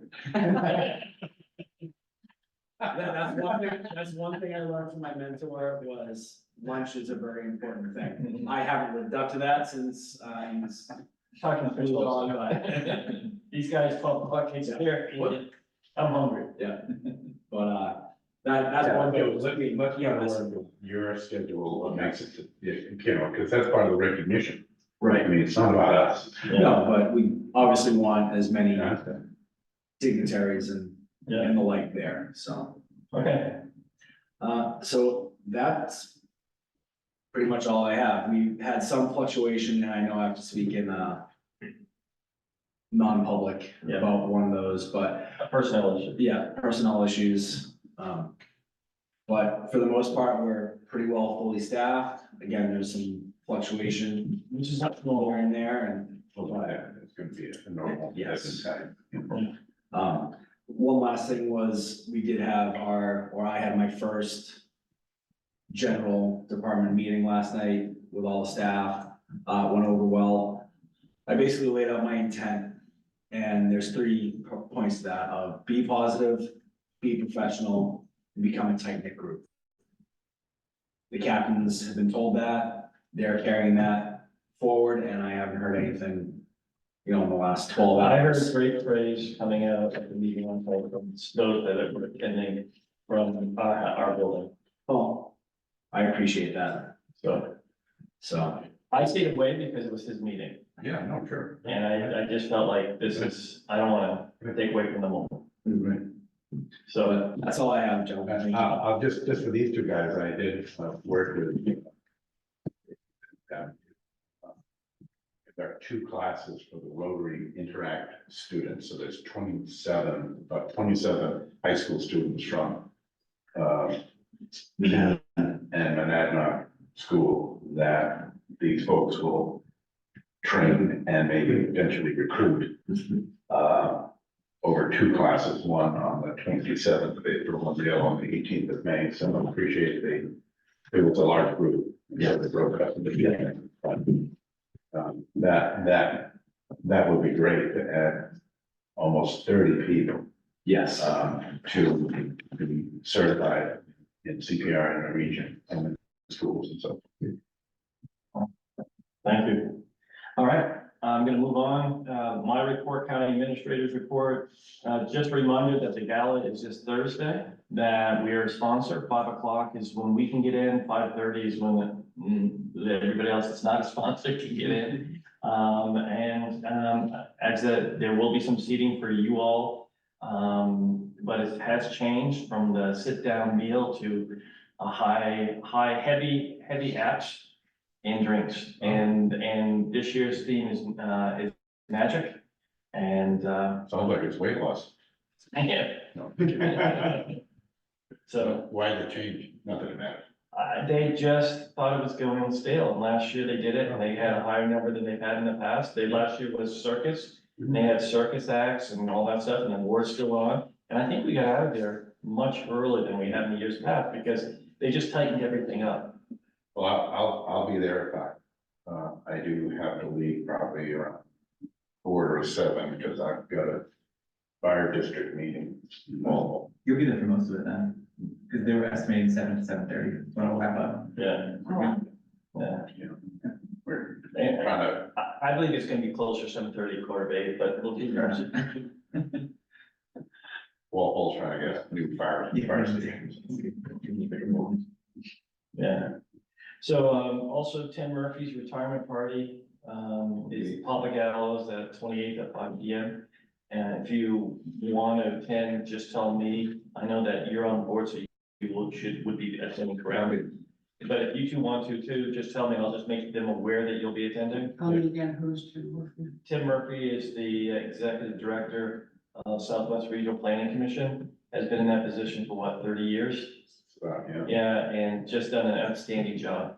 yeah, nice guy. It's always been great to work with. So And that is 28th, which I believe is a that's a next Thursday. Thursday. Thursday, 6 o'clock. Yeah, I'll Okay. The elevator in County Hall is working. I was the first person right up in it. You're great, Darren. Wow. The inner workings, the inner working of it looks great. And so we're just happy to have the elevator back. Is it quicker? It, just like that. It doesn't even stop, Yeah. keeps on going. Yeah, It's like- Willy Wonka, It's baby. like Willy Wonka. Boom. Interestingly enough, it feels slightly slower but safer. Well, I've timed it. I can walk up the stairs. Slower. Quicker than. I thought it was pretty fast. Really? Fast. So, delegation meeting, any thoughts on the delegation meeting? It was, I got one of the more, I thought the conversation after, the Greater Manana Collaborative spoke was nice to see. Oh, excellent. Really, I do. I was sad that they didn't, that we didn't get a chance to do the EMS thing, because then I think we're proud of it. Yeah. That's right, I mean, but the fact that that they're getting used to it, that's great too. Yeah. Yeah. Now, I'm sort of wondering, do boards of selectmen actually tell their representatives? Advise them on how to vote on county budgets? No, I can't believe it. I'm not, those- who knows? You know, obviously Dick Paxton comes as a state rep because he's also select board, so it's tough to tell what that means. But, so I don't know, and, you know, his comments about the county budget being a black hole while he's a member of the delegation and on the executive committee was a little confusing, because if there's anybody that has a closer seat at the table, I don't know who it is, so. But it was Jennifer's remarks that were more perplexing to me. Yeah, I don't get it either. It is. And then her inability to even answer the question about what specifically the board of selectmen want us to address. Yeah. So I thought it was a overall good meeting. You know, I sat there and listened, and it's one of those things where you believe that the majority of the people are gonna see where we're headed, see the pattern of what we've done over the last 5, 6, 7, 8 years, and even before that, now that we have this study. And it's just, so I'm glad that it came out the way it did. Yeah, there's always, lately, in the last few years, there's always been a few people who don't just trust, Yeah. don't know anything. Yeah, and Cheshire Power, any update on Cheshire Power? Yeah, I got, two new towns that have announced that they are gonna be joining us, so just at Hinsdale's town meeting. They directed the select board to join us, Great. and I got word from Surrey Select Board that, they are going to be joining us as well. They'll be joining Nelson, Fitzwilliam, Dublin, Roxbury, Winchester, Chesterfield, and Gilsum. Who are already, members of Cheshire Community Power. And I'll be speaking to the Troy Select Board on Thursday. It's gonna be a real tough thing to get to the gala and to go there. Gotta make it work. I don't know, You gotta have discipline. yeah, all those heavy hors d'oeuvres, I don't know. Or you just show up late, we'll handle it. Bob and Bill handle it. Yeah. So, and then, you know, we did, we met last week with, John Condos, right? Was that last week? Yeah, that was last week with the Monadnock Sustainability Hub. Yeah. Bottom of those stairs, right? And we've already gotten some good, we've already gotten some feedback, there's a company by the name of Green Street Power Partners that, I'm working with, that they would like to sit down and talk to us too about solar arrays. And, the work that they're doing, mostly in Massachusetts, they'd like to get into New Hampshire. And so, and that's all John, he set this all up. So, I've asked Davis to set up, find a time and include you in on the conversation. You So, know, discussions with those folks, those types of folks, who have these projects, it sort of puts us in a quandary now that we have, signed an agreement with CPCNH where we're getting the lowest residential rates in the state already. It's gonna be a balancing act on how we justify going out and building solar arrays, that are costing, yeah. you know, in the tens, even elevens, like Keene. I mean, granted, they're 100%, you know, renewable. But we have to discuss, you know, what, is that part of our goal, our electrical goal? Is it number one to offer the cheapest electricity to our residents? Or a mix between? I'm pretty sure that the mix between argument has legs. You know, it's not gonna go anywhere with some people.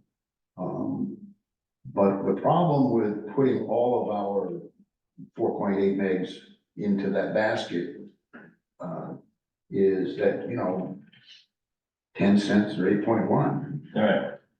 If they can't be, it's not a, I mean, if they can't come in where we need to be, then is it really worth our while doing this? And I think And that, I haven't seen it, and we've been doing this now. I was doing this with Rod, and both Rod and I just had a conversation with him 2 weeks ago.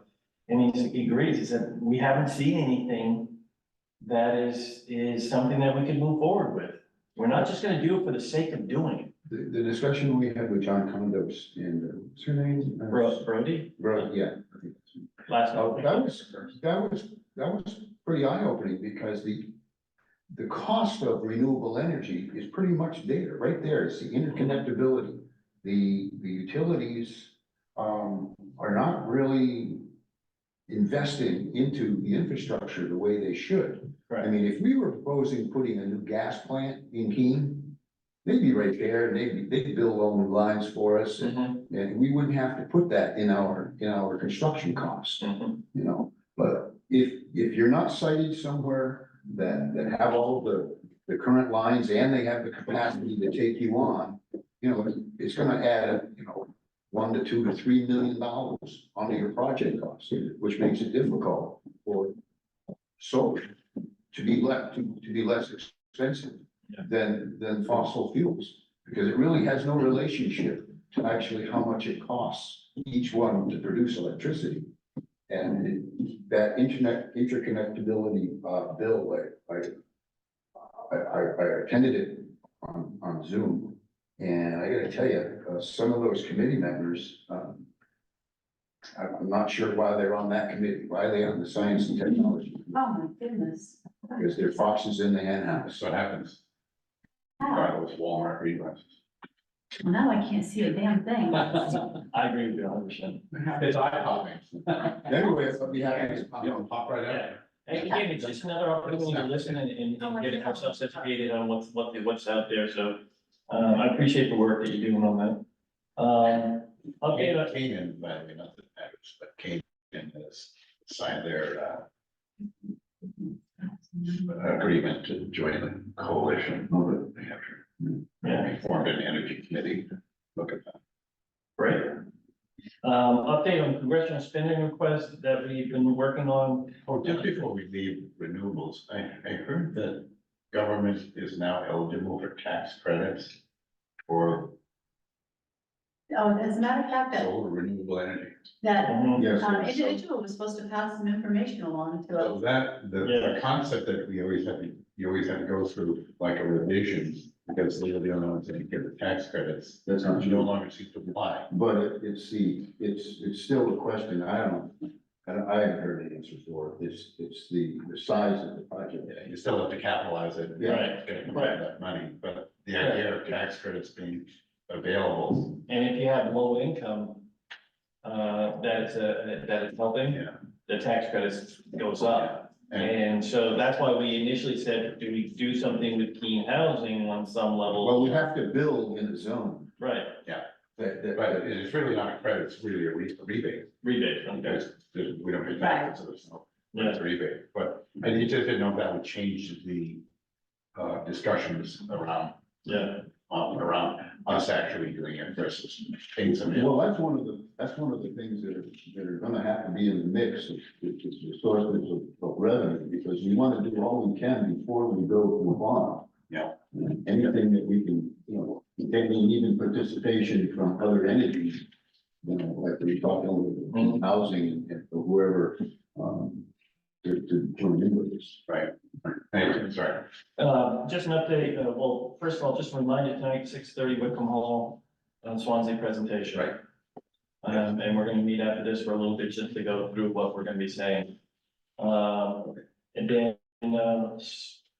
congressional spending request, as you all remember, after our success with finding funding for the $4.4 million upgrade of infrastructure in our communities for the sheriff's dispatch, we were asked to work with Suffolk Mutual Aid, Fire Mutual Aid, to help them with their project, which is not an easy task whatsoever because it's on both New Hampshire and Vermont side. The grant is 99.9% written. It'll be ready to be sent out today. It's for a 2.8 million, or actually it's a little bit higher than that. I don't know what the current number, it was 2.8, but because it was 2 years old, we had to go back and win Motorola and say, has there been any increases? So it's gonna be more than, a little bit more than that. And who's writing it? So Suzanne, myself, and, the counties, yeah.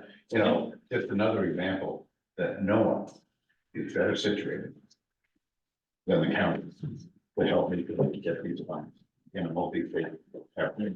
No, Well, I don't know, and I don't know if the mutual aid would have the bandwidth to be able to do no, it, but that's what I'm saying. yeah, We're the only ones that have the capacity and the relationships to do this. the exciting part of it is Buxton, who is the director of Homeland Security for the state of New Hampshire, is down in DC right now. He, and actually, Don and I have been working on him a little bit, and so Don was able to talk to him yesterday. And he said, oh yeah, I went to FEMA yesterday and met with the top people there, that this project, we need to find a way to get this project done. So what do we need to do? What do we need to do? Make it happen.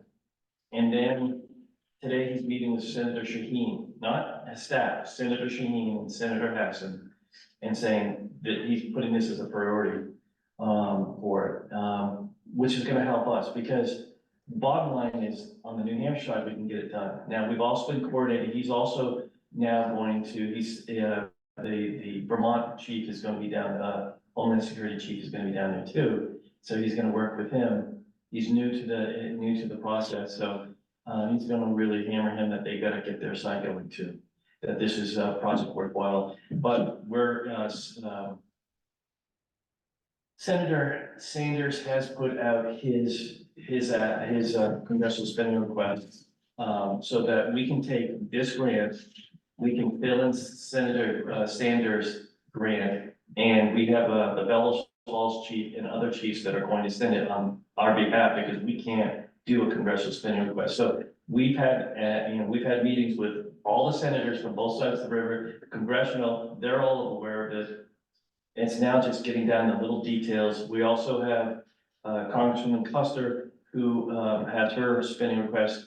And so, so we're filling in from what we did with Senator Sheen there to that. We're gonna send it all in. They told us all, if it's 3 million or 2 million or whatever it is, ask for all of it. for each person. They'll talk amongst themselves to see how it gets done. We have a meeting on Monday or Tuesday of next week that Davis is coordinating for me with Senator Shaheen's office with Chris Scott, who actually knows the details of it. If you get a congressional spending request, it has to go into a certain category. We believe it's homeland, which then goes under FEMA, which means we have to fit all the criteria in there. And we've written a grant to meet that, but we want to make sure we've done all our due diligence.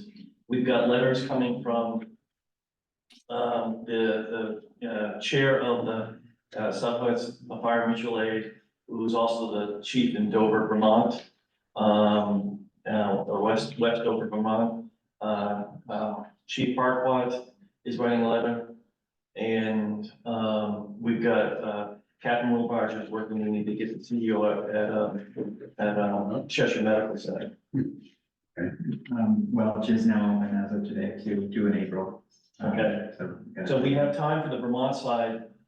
We have to have the grants in about the 22nd on the New Hampshire side. So we've been able to pull all together. Like I've told everybody all along, I can't promise you a penny, but if we don't try. And what this does is, in last week, we had the meeting. Terry, thank you for making it. We had the meeting. We had about 25 people in the room. And we were expecting 12 to 14. We had 25 people, and that included Concord. Because they're, Capital Mutual Aid. And because they would correct me and look at me with daggers. And they're doing the same project. And we interconnect with each other, because if our systems go down, they can support us, and their systems go down, we can support them. So again, this is not a county project per se, but we were asked, because of the work we had, the success we had with the sheriff's dispatch, where we were able to cover the 4.4 million for grants. They've asked us to do it over here. I don't know if we're gonna get a penny, but what it does is, even if we don't come out with a congressional spending request, Homeland Security goes on a cycle for their brick grants. And so we would apply for that and see if we, or other grants. And that's the other thing that Buxton, again, the Homeland Security director said, he said, if it's not brick, we gotta find something within this, because this is the type of project we should be funding. And I still say, if all else, we should be looking at meeting with the governor's office at some point, because I know they still have ARPA funding, and reach out to Chase Hagman, who was the deputy director of Gopher, and see if we can, because he was a great asset for us. When we asked him to change some things or create some things for us to help us with around getting some funding through the monies that the state received for ARPA, he was great, and we ended up getting more than, I mean, it was a great relationship. So I want to reach out to him and say, you know, this is what we're talking about. They probably still have money left over, that didn't go. Well, they have until the end of 2024, so if we can show them, I mean, this is, I mean, if Capital Region and Southwest Mutual Aid, that's a huge chunk of the state that's now covered. It sounded like Capital was also connected with, Lake the Region. lakes. They So are that makes sense. coordinated, and it's all three of them are coordinated. It's just under 50% coverage of the state of New Hampshire. And so it's a win for everybody. It's a win for everybody. To be able to coordinate with Vermont and get this project done would be significant, because mutual aid is no different than us. They're working with 15 to 20-year-old product out in the fields, so that the radio frequencies are struggling. And when they go down, they're going on eBay to find parts, because there is no parts out there that their manufacturers are still making. If they have to go on eBay to do that, it's only a matter of time where we're gonna go into a crisis around that. So if we can help them land, so that because this is a $6 million project. If we can land $1 million, $2 million, $4 million, or all of it, it's just a less burden on all those communities to come up with that. So that's what we're looking at. Yeah, good. So I just wanted to tell you, things are still moving, but I don't know how it's gonna end. So that's all I have. Is there any old business? Any new business? I consent giant vote to accept the weekly manifest and minutes of March 13th, 2024. Second. Okay, aye. Commissioner Wasbeck? Aye. Commissioner England? Aye. Yes. Commissioner Clark? Yes. Okay, calendar, anything that we need to be made aware of? next week we are at Maplewood. It's not the quarterly meeting then, so we will be meeting at 8:30. Okay, Okay. all right, I'll and make sure that's not just. general discussion, we've already had that general discussion. Chris, Um, Excuse me, Yes, do you yes. want to address the calendar in June in relation to the Cheshire County? sorry, it's already gonna be taken care of, don't worry about it, Okay, because we won't have a meeting, we won't have a commissioners meeting that day. that'll take care of it. Thank All you. right, yeah. That's the June 12th meeting, for two reasons, we won't be having a meeting that day. One is I'll be in Washington, but I'll be attending via Zoom, a meeting that's happening in the morning that actually, Commissioner Wasback, I think you're gonna be speaking at. And that others will be attending for the county in delegation hall, so we won't have a meeting on that day. Which is the 26th. 12th of June. Well, okay. Okay. Hunter, do you have any questions for us before we go into non-public? I was gonna go back to you for like 30 seconds, just, channel, Do you want to take a break? Yeah, let me take a break for a second. If you don't use the bathroom, the downstairs. Do you want to adjourn so we can go to non-public, so I can pause the recording? Yeah, so we have a motion to go into, non-public. Second. All right, all right. And then we're adjourning the meeting to. Okay, great. No pause. yeah. Yeah, Jay doing finance over now. Just doing fine. You too. Thank you. Well, I still have to talk to. So, motion to come out in non-public. So, Second. Okay, Commissioner Wasback, aye. Commissioner Engel, and Commissioner Clark. So no votes taken, none of the decisions made, just got an update on the Mhm. medication issue at the jail. Okay, and now we're going to go into a non-meeting to discuss, union matters. So we'll adjourn. Unless there's anyone who's come back in, Okay, so we can adjourn this meeting, so we're adjourn not meeting. okay. Motion to adjourn, So move. Second. and Commissioner Wasback, Commissioner England, and Commissioner Clark. So.